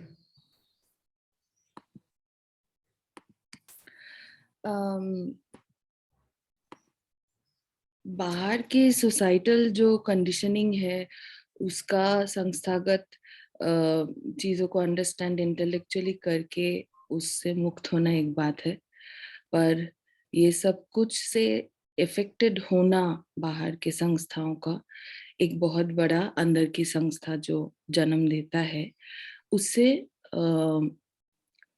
उसको देखना कि जैसे कि मेरे जीवन में कोई बाहर का संस्था का कोई ज्यादा रोल नहीं था, मैं कोई नेशनलिस्ट भी नहीं हूँ, ना मैं अपने आप को बहुत आइडेंटिफाई करती हूँ एक बेटी या बहू या कोई होने से, ना एक प्रॉपर सिटीजन होने की एक इस कंट्री की। बट इम्पोर्टेंट ये मुझे लगता है कि वो सब तो चलिए चाहे जगह का, बट अंदर की जो संस्था है और उसको देखना, बाहर जैसे हम लोग चीजों को कंडीशनिंग करके इमेज देके नाम देके उसके बारे में कुछ ओपिनियन निष्कर्ष निकाले हैं, अंदर भी हमने अपने इस मैं को बहुत तगड़ा किया है, ओपिनियन और इमेज देके एक अच्छा सा कहानी बनाई है हमने। अब जब मैं अपना वो कहानी बार बार, वो जो मैं की संरचना है उसकी व्यर्थता मुझे दिखता है या व्यर्थता दिख जाता है, एक अगर मैं अपनी एक्सपीरियंस एक जर्नी के जैसा कहूँ कि ये दिखते दिखते या समझते समझते कि कितनी व्यर्थ है ये पूरा हमारी सोच विचार मेमोरी से बनी हुई कहानी, तब ऑटोमेटिकली एक अवेयरनेस का जन्म होता है जो मैं नहीं कर रही हूँ। वहां पे कई कई बार तो ऐसे भी होता है कि 70% दिन का एक ऑटोमेटिक अवेयरनेस है वहां पे, मतलब दिख रहा है क्या हो रहा है, पर वो शुरोमिता नामक जो एंटिटी है वो नहीं कर रही है। अब जब शुरोमिता नामक एंटिटी दिख जाता है वो है बेहोशी। जब बेहोशी होता है तब मुझे वो शुरोमिता आ जाती और वो देखने मात्र वो बेहोशी वहीं पे ड्रॉप हो जाता है। और ये अगर मैं कहूँ कि प्रश्न उठाना, प्रश्न एक बार उठाया गया या प्रश्न ऑटोमेटिकली आया तो उसके साथ रहते रहते एक एक ऐसा एरिया में हम प्रवेश करते हैं जहाँ पे हम नहीं होते हैं। वहां पे क्या होता है नहीं पता, पर उसी प्रक्रिया में शायद हम धीरे धीरे शायद गलने लगते हैं और वो उसकी प्रक्रिया का कोई आग्रह नहीं है कि कब गलेगा, क्या होगा, अपने जीवन में क्या हो रहा है। पर इतना अपनी ये जर्नी से मैं समझी हूँ कि बेहोशी जैसे जैसे दिखता जाए वैसे वैसे शुरोमिता को वो मेन सेंटर दिखता है। और वो ऐसे जैसे कि आप कहते हैं कि एक रूम के अंदर अंधेरा था, लाइट जल गई, बस सब दिख गया। उसके बाद उसकी कंटिन्यूटी होने की जरूरत नहीं है। बेहोशी देखते जाए, क्योंकि जैसे सुभाष जी की एक चीज में और ऐड करना अगर है वो है कि हमारे अंदर क्या एंजाइटी है, हमारे अंदर भय है, इनसिक्योरिटी है, वो देखना मूल चीज है। जैसे मैं से युक्त जीवन में वो सबसे बड़ी चीज है और वो दिख जाएगा, वो दिख जाता है जैसे जैसे बेहोशी आती है। यही बस। धन्यवाद सुरोमिता। 5 मिनट हम लोग बैठते हैं। हाँ अनिल जी प्लीज। देखिए सर, अभी सुभाष सर जो कह रहे हैं वो बात बहुत सही है कि जो भी बात कही जा रही है, चाहे आप कह रहे हैं या कृष्णमूर्ति साहब ने जो बात कही है, उसके लिए बुद्धि का तेज होना तो बहुत जरूरी है। क्योंकि सबसे पहले कोई भी चीज अगर हमारे पास आ रही है जो हिट हो रही है, वो सीधी सी बात है हमारी बुद्धि से हिट हो, और बुद्धि उससे समझ पाने में असमर्थ होती है तो वो बात वहीं की वहीं ड्रॉप हो जाती है। जिस बुक के बारे में कल आप बता रहे थे, ज्ञात से मुक्ति, वो एक्चुअली बुक शुरू की थी मैंने और इंट्रोडक्शन में ही वो ड्रॉप हो गई मेरे से। आज से 2-3 साल पहले की ही बात। उस किताब को नहीं पढ़ पाया और मैं कई किताबें और है 50 किताबें मैं पढ़ चुका, कृष्णमूर्ति साहब को नहीं पढ़ पाया। कारण यही था कि वो जो बोल रहे थे वो जैसे ही आते ही बुद्धि के साथ हिट होती थी, समझ में नहीं आया और ड्रॉप हो गया, कुछ भी समझ में नहीं आ रहा था। उसी चीज को जो कृष्णमूर्ति साहब कहते हैं, उस चीज को पहले भी कई जगह कहा गया है, लेकिन वो कुछ इस तरीके से कहा गया है कि ठीक है समझ में नहीं आया है, लेकिन एक ऐसा प्रिटेंड कर गई बुद्धि कि चलो ठीक है। जैसे अष्टावक्र साहब भी कभी कभार कहते थे कि ज्ञान ज्ञेय ज्ञाता एक ही है। सेम बात मूर्ति जी भी कह रहे हैं। कृष्ण कहते थे गीता में कि प्रकृति मतलब गुण ही गुण में बरत रहे हैं, ऐसा कुछ। बेशक मुझे वो चीज समझ में नहीं आई थी, लेकिन कहीं ना कहीं बुद्धि ऐसा प्रिटेंड कर गई थी सर वहां पे कि हाँ हाँ हाँ मैं कुछ समझने की कोशिश कर रहा हूँ। क्योंकि थोड़ा बहुत सर मैंने अवलोकन अवलोकन की जो महिमा है वो मेरे को इसलिए समझ में आती है क्योंकि मैं अपने पर्सनली अपने जीवन में ऐसा देख पाया हूँ कि जिस तिलिस्म की आप बात कर रहे हो वो तिलिस्म कुछ ऐसा है कि वो हमारे खिलाफ नहीं। जो जीवन में जी रहा हूं, मैं किसी परे जीवन की बात नहीं कर रहा, जो जी रहा हूं उसी की बात कर रहा हूं। वो तिलिस्म मेरे सदैव फेवर में रहा है, सदैव फेवर में। वो कभी मेरा विरोध नहीं करता है। मैं जो देखना चाहता हूं मुझे वो हमेशा वही दिखाएगा, वही दिखाएगा। क्योंकि शायद ये उसका पैटर्न है, या वो तिलिस्म भी खुद अपने आप से भयभीत रहता है। उसे ये भय है कि ये आदमी जो देखना चाह रहा है, अगर मैंने इसे वो नहीं दिखाया और ऐसा इसके साथ 2 बार 4 बार 6 बार हो गया तो इसको डाउट आ जाएगा। इसको डाउट आ जाएगा कि ये सब जो कुछ हो रहा है गलत है, और फिर वो मेरे से परे हटने की सोचने लगेगा। तो एक अपनापन सा बनाने के लिए, वो तिलिस्म आपसे एक अपनापन बनाने के लिए, वो कहता है ना सर, वो कुछ दोस्त जब अच्छे बनते हैं तो वो कैसे बनते हैं, वो कुछ भी कहता है, यार मैं मेरे साथ ऐसा हो रहा, हाँ ठीक है ठीक, हाँ ठीक है, ऐसा। तो एक निकटता अनुभव होती है। अगर वो दोस्त विरोध करने लग जाएगा कि नहीं तू सोच रहा है वो गलत सोच रहा है, नहीं तू जो कर रहा है वो गलत कर रहा है, तो थोड़े दिन में मैं उससे दोस्ती तोड़ दूं। तो ये तिलिस्म कुछ ऐसा खेल खेल रहा है। वो हमेशा जो मैं कहता हूँ, जो सोचता हूँ, जो देखता हूँ, देखना चाहता हूँ, वो सब मेरे साथ करता है। अब इसमें क्या होता है कि इस कंडीशन में हम लोग ये कुछ कोई भी किन्हीं भी सांप को पढ़ लेते हैं, कुछ ग्रंथ पढ़ लेते हैं। तो मेनली समस्या जो अपने ग्रुप में भी देखने को मिल रही है सर, वो ये क्या है कि उन्होंने कोई डिस्कोर्स पूरा नहीं लिया है, पूरा। जैसे कल कोई फोटो भेजी थी शायद किसी ने कि ओशो का ही कोट था वो कि आप विश्रांति में रहो, कुछ करने की जरूरत नहीं है, ये नहीं है, वो नहीं है। तो आपने वो पूरा डिस्कोर्स नहीं देखा है कि वो किस बारे में था, वो क्या कहना चाह रहे थे, आपसे क्या कहा जा रहा है, आपके लिए कितना उचित है। बस वो कोट उठाई, आपको लगा कि हाँ ये पकड़ना चाहिए, आपने पकड़ लिया, और माया आपको वो दिखा रही है। जिंदगी में जब ऐसे मौके आते हैं कि जब कुछ करना पड़ जाएगा, कॉन्फ्लिक्ट हो जाता है। तो यहां पर अवलोकन की बहुत जरूरत पड़ जाती है कि अगर मैं कुछ देखना चाह रहा हूं, वो मुझे दिख रहा है, तो इस चीज को मैं अवलोकन कर लूं कि ये वास्तव में है ही है कि नहीं है। क्योंकि बुद्धि तो एक्सेप्ट लगेगी, और इसी से मतलब मैंने भी अपने जीवन में देखा है कि पाखंड जो है उभर के सामने आता है। अब पब्लिक को शायद एक बार को सामने से लग जाएगा कि अरे आदमी शांत है, एकदम डाउन टू अर्थ हो गया है, पर मेरे अंदर वो जो है ना खचर खचर खचर खचर चलती रहेगी। जैसे वो कहते हैं ना, वो बिना फल की इच्छा, निष्काम कर्म जो है वो ट्रेंड में चल रहा है इन दिनों। तो वो समझ में नहीं आया निष्काम कर्म क्या है, और हम लोग बाहर ऐसा बोल देते हैं कि मैं तो बिना फल की इच्छा के काम करता हूँ, और अंदर जो है वो मैं मरा जा रहा हूँ। तो बुद्धि, ये तिलिस्म, ये माया, ये सब कुछ ऐसा खेल एक पैदा कर देती है कि पाखंड वहां से निकल के 100% निकल के आएगा। तो यहां आके मैं अवलोकन को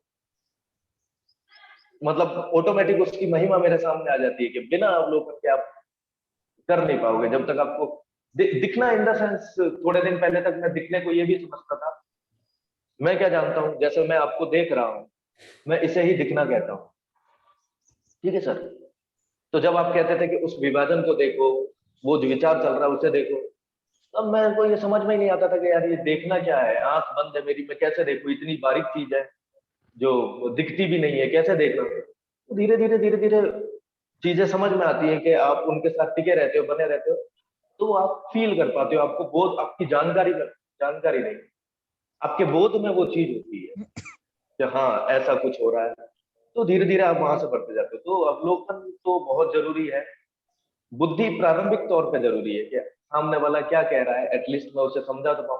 वरना बुद्धि तो इतना सॉलिड वाला फिल्टर है कि वो है ना सर, ग्रुप में भी हम देख रहे हैं, आप जो बात कह रहे हैं वो उनकी बुद्धि से टकराई, और या तो ग्रुप छोड़ गए, कुछ उल्टा सीधा बोल गए, या फिर समझने की भी कोशिश नहीं करी, तब भी वो वही का वही बोलते थे। कुछ ना कुछ ऐसा हो रहा है।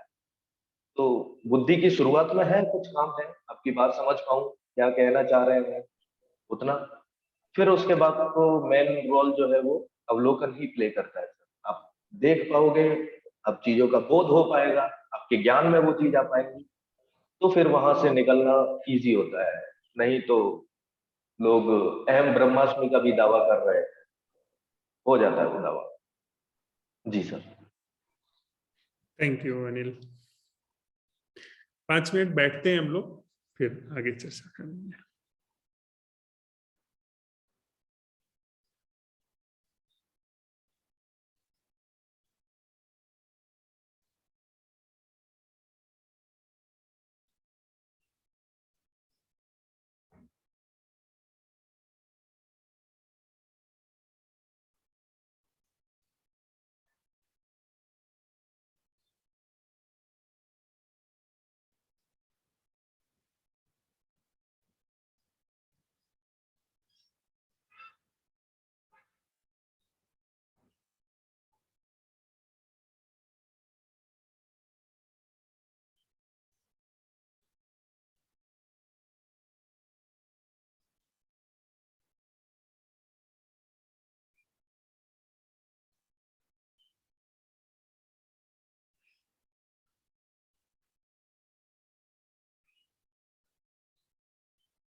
एक छोटी सी रसियन कथा है, रूस की लोक कथा जैसी है।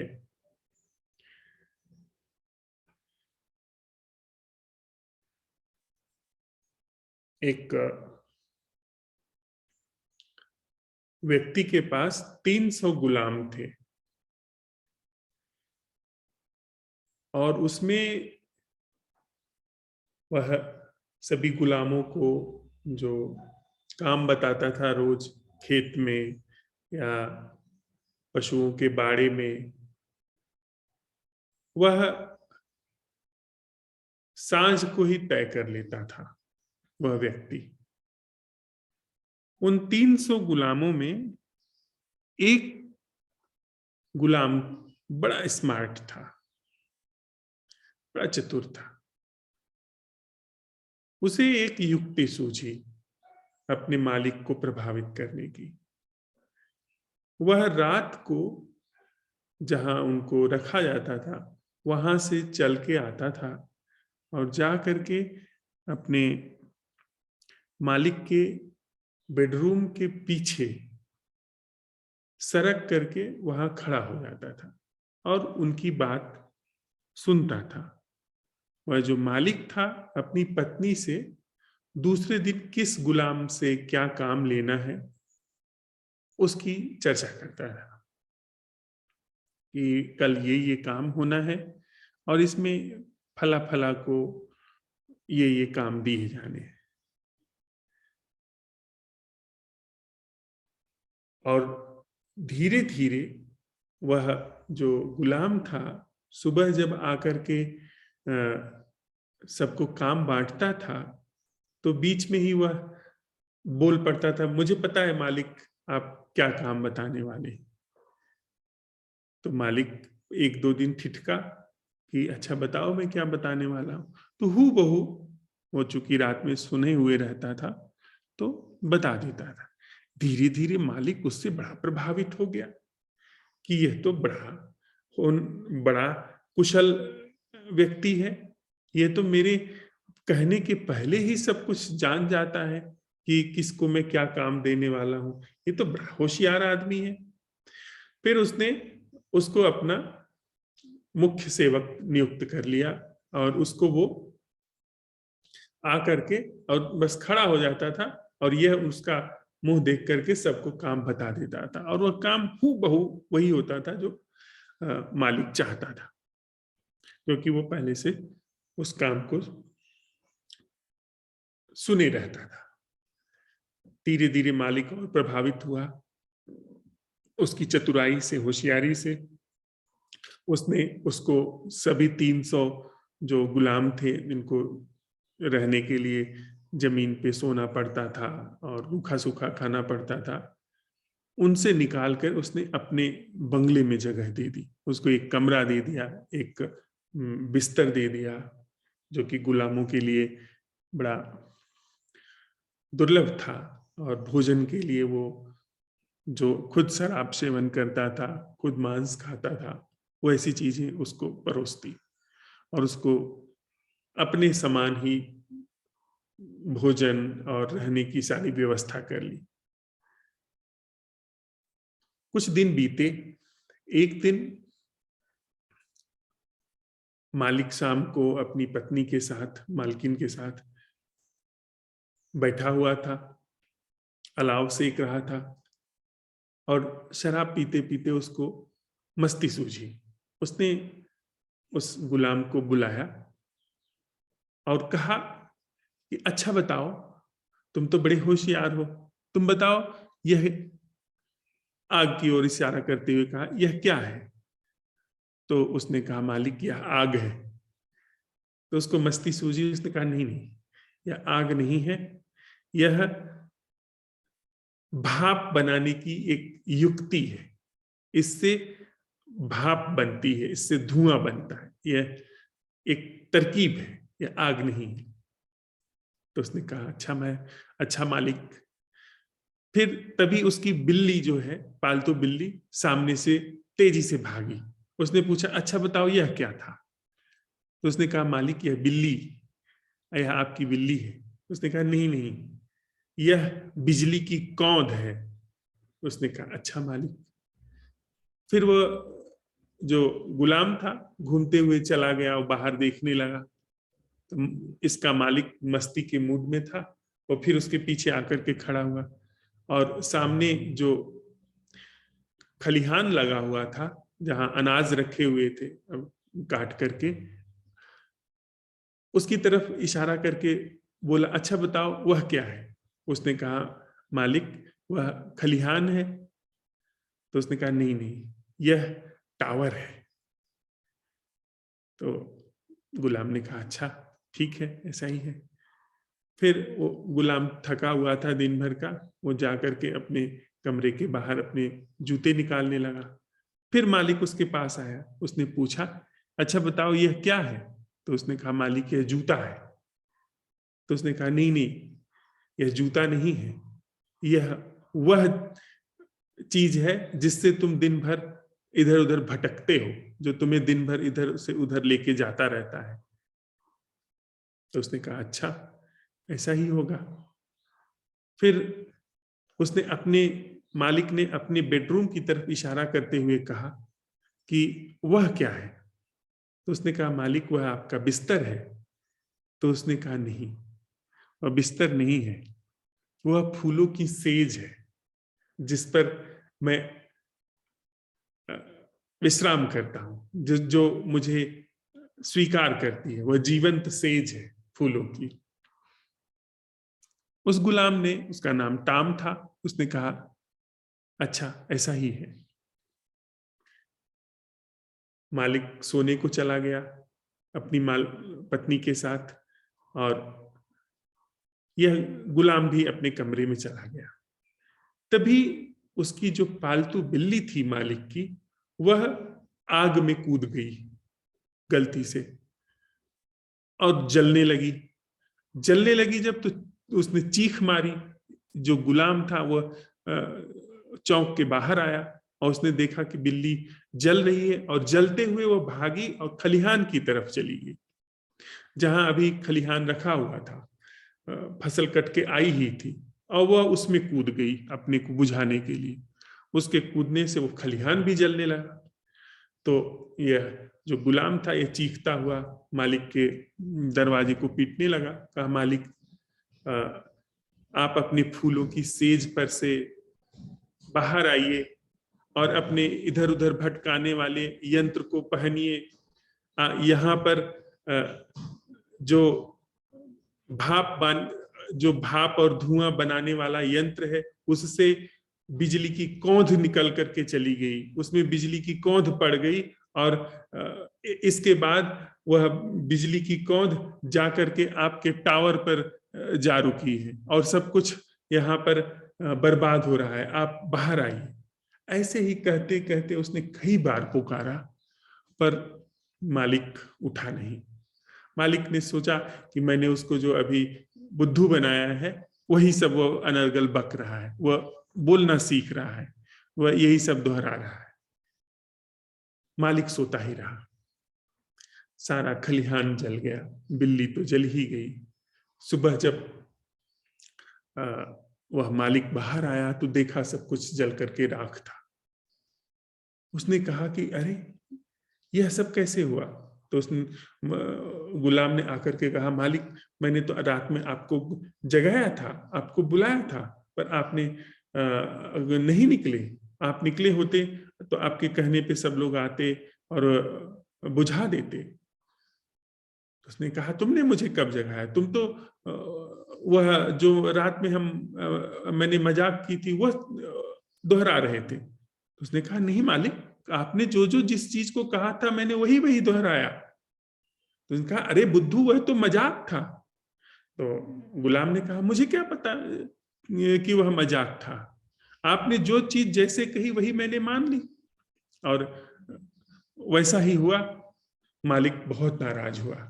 उसने कहा तुम तो एक मूर्ख व्यक्ति हो, मैंने तो तुम्हें होशियार समझा, तुमने तो मेरी सारी साल भर की मेहनत खराब करवा दी, सब कुछ तुमने बर्बाद कर दिया। रात में मैं जगता तो ऊपर टंकी जहां पर रखी हुई है वहां से पानी का वह खोल देता और सब बुझाया उझाया जा सकता था, अब तो कुछ भी नहीं हो सकता, अब तो सब बर्बाद हो गया। तो उसने जो वह व्यक्ति था, जो गुलाम था, वो सुनता रहा कि अब मैं क्या करूं। मालिक ने उसको भी निकाल दिया, उसको सजा दी, और जो भी उसका नुकसान हुआ ही। कथा क्या कहती है, बड़ी समझने जैसी है और हम लोगों को समझने के लिए बड़ी प्रासंगिक है। हमारा जीवन ज्ञान से चल रहा है और यह ज्ञान वैसा ही है जो अपरिचित है, जो बस सुन लिया गया। हमने स्मार्टनेस क्या की है, हम जा करके गीता के पास खड़े होकर के सुन लिए। गीता ने कहा आत्मा है, हम दोहराने लगे। हम जा करके उपनिषदों के पास खड़े होकर के सुन लिए, हम जा करके धम्म पद के पास सुन लिए, हम जाकर के गुरुओं के चरणों में बैठ करके सुन लिए, हमने जाकर के कृष्ण मूर्ति को पढ़ लिया है, ओशो को पढ़ लिया है, क ख ग जितने भी हैं सबका ग्रंथ भर लिया है, खोपड़ी में इकट्ठा कर लिया है, और हम यह समझते हैं यही सच है। और बड़ी स्मार्टनेस इसमें है कि सारी दुनिया भी झांसे में आ जाती है। अगर आप गीता का कोई श्लोक कोट करिए और बताइए कि यह तो वहां कहा गया है, सब बड़े चमत्कृत हो जाते हैं कि बड़े ज्ञानी व्यक्ति हैं, बड़े बहुत कुछ जानते हैं, ये बिल्कुल जस का तस आप तो वचन दोहरा देते हैं और आपका बड़ा मान सम्मान होगा, और उस मान सम्मान से आपको भी यह लगेगा कि मैं जानता हूं, मुझे पता है, मुझे चीजें पता है। पर यह जानना वैसा ही है, वैसे ही सुन करके जानना है जैसे वह गुलाम करता था। गुलाम जाकर के सुन लेता था मालिक की बात और सुन के आकर के दूसरे दिन सुबह दोहरा देता था। मालिक बड़ा प्रभावित होता था। जो सुनने की उसकी आदत थी, जो जस का तस दोहरा देने की आदत थी, उसने कभी संशय ही नहीं किया कि क्या वास्तविक है, क्या यथार्थ है और क्या सिर्फ शब्द है। उसने मालिक की वह बात भी जस की तस दोहरा दी जो वह मजाक में उसने कही थी, और सब सत्यानाश कर दिया। सब कुछ जो कमाई थी वह जल गई। जीवन ऐसा ही है। जीवन की जो चुनौतियां हैं वे हमारे ज्ञान को स्वीकार नहीं करती। हमने देखा ना कि वे सज्जन लगातार एक हफ्ते तक वह कोट करते रहे, कभी महावीर को कोट करते, कभी क को कोट करते, कभी ख को कोट करते, सब कुछ ऐसे ही कोटेशन में चलता रहता था। लेकिन वास्तविकता क्या थी कि वो एक क्षण को, उन्होंने एडमिट भी किया, वो एक क्षण को भी जो कह रहे थे उसको समझ नहीं पा रहे थे। बार बार वो अप्रमाद का उपदेश दे रहे थे, साक्षी का उपदेश दे रहे थे, पर अप्रमाद क्या है, ये वास्तविक रूप से जीवन में वह क्या है, उसकी उनको झलक तक न थी। यही हमारी दशा है, यही ज्ञानियों की दशा है। ज्ञानी जैसा दुर्दशा को उपलब्ध, ज्ञानी जैसा मूढ़, ज्ञानी जैसा दुर्भाग्य को उपलब्ध दूसरा नहीं। ज्ञान खतरनाक है, अति खतरनाक है। यह ऐसा झांसा देता है कि हमको पता भी नहीं चलता कि हम झांसे में हैं। हम जो यह बात कह रहे हैं कि पहले बुद्धि के तल पे इन सब बातों को समझ लिया जाए, उसके बाद फिर अवलोकन में प्रवेश करें। बुद्धि के तल पर कितना समझने के बाद ध्यान में प्रवेश होता है। उन सज्जन ने बुद्धि के तल पे खूब समझ लिया है। वह क्या बारीक लाइन है जहां से बुद्धि की सीमा समाप्त होती है और ध्यान शुरू होता है, अवलोकन शुरू होता है। जितने भी तथाकथित धार्मिक लोग हैं, जितने भी, वो सब मूर्धन्य विद्वान हैं। खूब उन्होंने समझा है, खूब ज्ञान इकट्ठा किया है, खूब संस्थाओं के बारे में, उन परिवार के बारे में, विवाह के बारे में खूब उन्होंने परीक्षण कर लिया है कि हाँ यह व्यर्थ है। पर जैसे ही चुनौती आती है, जैसे ही जीवन में व्यवहार आते हैं, जैसे ही धन की बात आती है, जैसे ही अपनी अर्जित संपत्ति की बात आती है, कहाँ जाता है धन? संपत्ति कहाँ जाने वाली है? यह जो बुद्धि की समझ है, गहरा धोखा है। और हम लोग जो यहाँ प्रयोग कर रहे हैं पहले चरण पर है, समझ में आए न आए, लेकिन हम लोग बुद्धि को अवसर नहीं दे रहे हैं। बुद्धि तो वहां तैयार ही बैठी है कि आप मुझे दीजिए और मैं इस चीज को अप्लाई करूं, इस चीज को लागू कर लूं।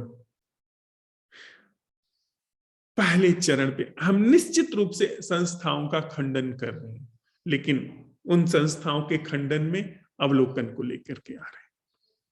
हम संस्थाओं को जो भी हमारे इस कृत्रिम बनावट है, इसको सबको हम लोग देख रहे हैं, लेकिन ध्यान से अवलोकन को पहले उस प्रश्न के आलोक में कि वह जीवन क्या है जो इस पूरी समूची विचार संरचना से मुक्त है, इस समूची विचार संरचना से न्यारा है। उसके आलोक में विचार की ये सारी संस्थाएं प्रकाशित हो रही हैं। लेकिन अगर हम यह तय करें कि पहले अच्छा सोच विचार लेंगे, कौन नहीं जानता है कि मृत्यु आने वाली है? कौन नहीं जानता है कि परिवार से कोई सुख नहीं मिलता है? कौन नहीं जानता है कि विवाह संस्था दुख का कारक है? बाहर निकल पाता है कोई? साहस कर पाता है? कौन इस विचार संस्था से त्रस्त नहीं? हजार बार सोच विचार करके हम लोगों ने देखा है यह विचार संस्था अति पीड़ा दे रही है, लगातार चल रही है। हम रेत चबा रहे हैं, रेत में कोई जूस नहीं होता है, पर रेत चबा रहे हैं। विचार में रेत है, वे कृत्रिम है, पर चबाए जा रहे हैं। कितना और समझ करके, कितना और इंटेलेक्चुअली अंडरस्टैंडिंग करके इसमें प्रवेश करेंगे। इंटेलेक्चुअली ऑब्जर्वेशन एक्चुअली ऑब्जर्वेशन है ही नहीं। यह ऐसे काम करता है, आप देखिए, परीक्षण करिए। इंटेलेक्चुअली जब हम देखते हैं तो इंटेलेक्ट पहले ही उसके वह ऐसा है कि जैसे एक जगह से पैर उठाने से पहले दूसरी जगह पैर रख देती, इधर कि वह इसका खंडन करने से पहले कि यह सारी विचार, यह सारी संस्थाएं झूठ हैं। यह पहली बात तो इतना गहरा विचार कर ही नहीं पाती, पर अगर आपने जोर दिया, यूजुअली विचार ऐसा होता है कि इस संस्था को छोड़ करके यह संस्था, यह संस्था छोड़ करके यह संस्था। लेकिन अगर कोई सच में ही गहरे में उतर के इसको करे तो तत्क्षण वह निर्मित करेगी कि संस्थाओं से मुक्त एक जीवन की परिकल्पना कर लेगी जिसमें कोई संस्था नहीं, और फिर उस परिकल्पना को आधार बना करके वह इन सारी चीजों को देखेगी और मजे से उसकी पुरानी संरचना बनी हुई रहे। कहाँ छोड़ पाता है कोई? कहाँ छूट पाती हैं चीजें? यह जो सतत चल रही विचार प्रक्रिया है, इसका अवसान हो पाता है? हो रहा है। सिर्फ और सिर्फ प्रथम चरण पे, पहले ही चरण पे हमको ध्यान को लाना पड़ेगा। यह जो हम लोग प्रयोग कर रहे हैं, वस्तुतः यह कोई वैचारिक संवाद नहीं है। हम शुरू से लेकर के अंत तक जो इस कार्यशाला में बैठते हैं, जब से शुरू किया है अंत तक, समझ आए न आए, लेकिन हम सिर्फ और सिर्फ ध्यान का प्रयोग कर रहे हैं। आयोजित ध्यान नहीं, कृत्रिम ध्यान नहीं, वह ध्यान जो ऑर्गेनिक है, जो सहज है, जो सच में ही मिटा पाता है। आज नहीं कल मैं निराश नहीं होने वाला हूं, मैं लगातार बोलने वाला हूं। आज नहीं कल समझ में आएगा, इनको नहीं किसी को समझ में आएगा, और न भी किसी को समझ में आए फिर भी सत्य को यथावत रख देना चाहिए। अगर सत्य को यथावत नहीं रखा गया होता तो उनके लिए बड़ी मुश्किल हो जाती जो सच में सत्य के लिए प्यासे थे। उनको तो बड़ी सहूलियत हो जाती जो जिनके लिए समाधान, सत्य, एक बाकी जैसी सारी चीजें हैं वैसी एक यह भी चीज है, इसको भी आजमा लेते हैं, थोड़ा गए, थोड़ा घुसे, थोड़ा बाहर आए, फिर अपना वही पुराना जीवन कंटिन्यू कर रहे हैं। लेकिन जो सच में ही प्यासा है, जो सच में ही चाहता है कि आमूल समाधान घटित हो, उसके लिए यह चीजें यथावत रखी जानी चाहिए। कौन जाने, कौन हम कैसे पता कर सकते हैं कि अगले क्षण में हो सकता है हमारे भीतर ऐसे ही आमूल समाधान की प्यास हो जाए। न्याय का एक सिद्धांत है कि चाहे 1000 लोग जो दोषी हों वो बरी हो जाए, लेकिन एक निर्दोष दंडित नहीं होना चाहिए। अगर सच में कभी कहीं पे भी एक बूंद प्यास है तो उसके लिए यह संभावना यथावत रख देनी चाहिए, यथावत रखी होनी चाहिए। अगर उसको कभी जरूरत हुई और उसे अगर यह नहीं मिली, महती हानि हो जाती, महती विनश्यति। तो हम जो साथ साथ अवलोकन कर रहे हैं, इसमें मेरी तरफ से कुछ भी ऐसा नहीं कहा जा रहा है जो कि अवलोकन के साथ न हो, जो कि ध्यान के साथ न हो। एक एक शब्द, एक एक वाक्य, उनके पीछे यह प्रश्न काम कर रहा है कि क्या यह जो भी कुछ कहा जा रहा है यह अवलोकन से कहा जा रहा है या सिर्फ यांत्रिकता से जो बुद्धि में रखा हुआ है उसको दोहराया जा रहा है।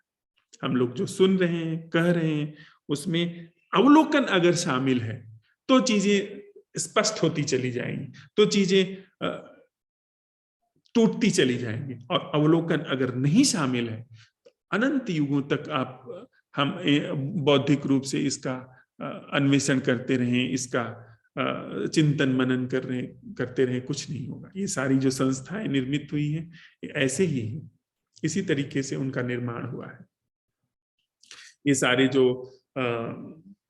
ध्यान और धर्म के नाम पर चलता है, जो शास्त्रार्थ चलते हैं, आप जो कल हम लोगों ने देखा, असाधारण विद्वान हैं लोग, आप उनसे कहीं से भी कुछ भी पूछ लीजिए, पर आप पाएंगे कि तत्क्षण वो उत्तर दे देंगे कि कब क्या कहाँ कहा गया है। न ही केवल एक जगह नहीं, सारी दुनिया के धर्मों में कब कहाँ क्या कहा गया है, किस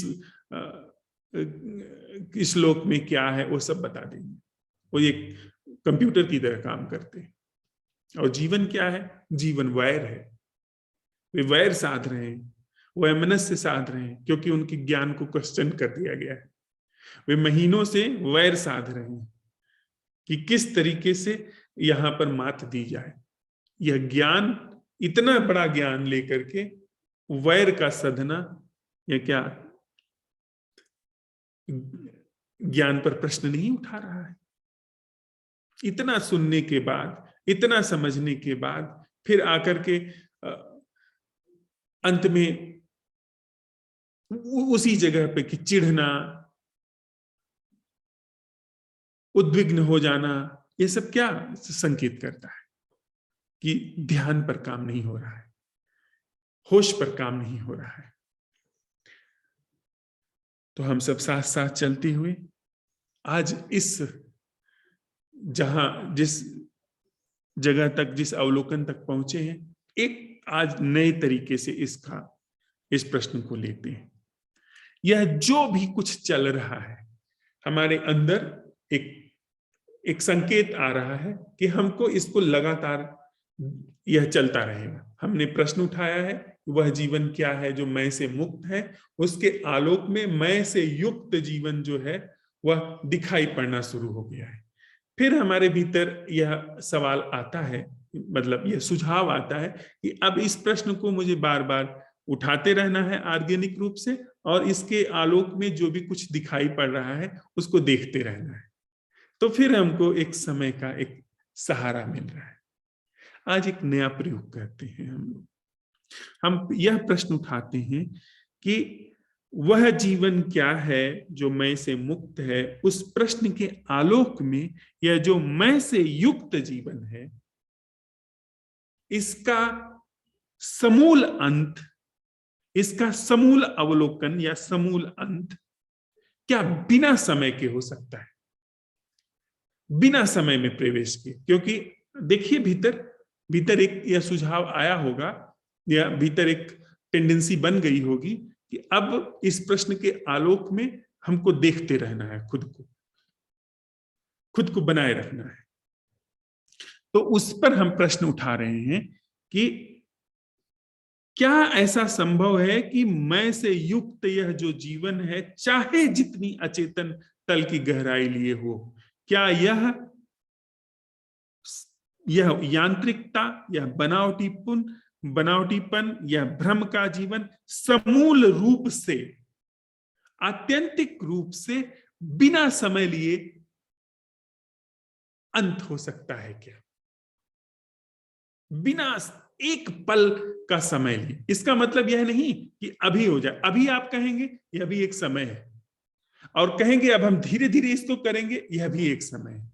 समय को छुए बिना क्या इस पूरी मैं से युक्त संरचना का अंत हो सकता है? इस प्रश्न के साथ आज हम लोग दिन में रहने वाले हैं।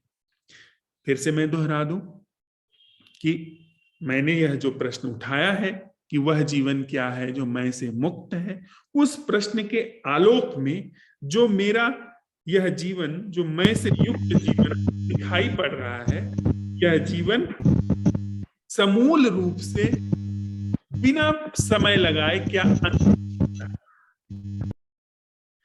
जो यह अवलोकन हो रहा है इस प्रश्न के आलोक में, इस अवलोकन में जो यह सारी कृत्रिम संस्था है, यांत्रिक संस्था है, इसका समूल अंत बिना समय में प्रवेश किए क्या हो सकता है? इस प्रश्न के साथ अभी इस प्रश्न के साथ थोड़ा ठहर के देखिए क्या होता है। 5 मिनट हम लोग इस प्रश्न के साथ बैठते हैं और इसके बाद इसी प्रश्न के साथ फिर से मैं दोहरा दूं, यह एक असंभव प्रश्न है। मन हमारा संभवों में चलता है, लेकिन यह एक असंभव प्रश्न है। अब हमारे सामने एक असंभव प्रश्न आ रहा है। मन संभव में ऐसे चलता है कि हाँ, अब ठीक है, हमने प्रश्न उठा लिया है, अब उस प्रश्न में जो मैं से युक्त जीवन दिखाई पड़ रहा है, उसके साथ हम देखते रहेंगे क्या क्या दिख रहा है, कैसे दिख रहा है। तो यह एक समय की धारा है। अब हम प्रश्न उठा रहे हैं कि यह जो भी कुछ दिखाई पड़ रहा है, क्या इसका समूल अंत बिना समय का उपयोग किए संभव है? मैं उम्मीद करता हूं कि मैंने अपनी बात स्पष्ट रूप से रखी है। फिर भी अगर कोई संदेह है, ग्रुप में पूछिए, मुझे निजी रूप से फोन करिए, मैं 24 घंटा उपलब्ध हूं। आप 1 बजे रात में भी फोन करते हैं तो भी, भोजन के समय, शयन के समय, कभी भी फोन करें, मैं उपलब्ध हूं। इस पर प्रश्न उठाइए, प्रश्न के साथ देखिए क्या होता है। अब हम असंभव प्रश्नों की ओर यात्रा कर रहे हैं। कोई प्रश्न अगर है, इसमें कोई शंका है तो अभी ले सकते हैं, नहीं तो 5 मिनट बैठ करके इसके बाद प्रश्नों के साथ विदा लेंगे।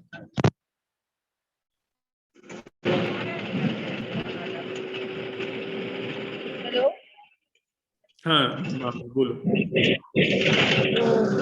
बस के कारण आपको शायद सुनाई नहीं दे, लेकिन ये तो आप जो दे रहे हैं ना अभी दिया, ये बार बार डिसमिस हो रहा है। तो हम इसको ग्रुप में रख देंगे, यह ग्रुप में रख दिया जाएगा, आप वहां से पढ़ लेना। तो 5 मिनट लोग बैठते हैं और इसके बाद फिर प्रश्न को दोहरा करके हम लोग दिन भर साथ में रहते हैं इस प्रश्न के साथ। और शाम को जो इंस्टाग्राम में 7 बजे आना है वो भी। हाँ, हम शाम को 7 बजे इंस्टाग्राम में जितने भी मित्र हैं सब लोग वहां आएंगे। वहां तरुण जी के साथ संवाद है और उसके बाद फिर हम 8 बजे से अपने इसी जूम मीटिंग में फिर संवाद करेंगे, 8 से 9। 5 मिनट बैठते हैं फिर।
मैं से युक्त जीवन का बिना एक पल भी समय खर्च किए समूल अंत क्या है?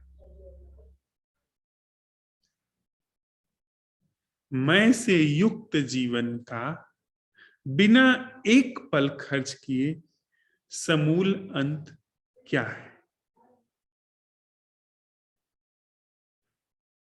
मैं से युक्त जीवन का बिना एक पल समय खर्च किए समूल अंत क्या है?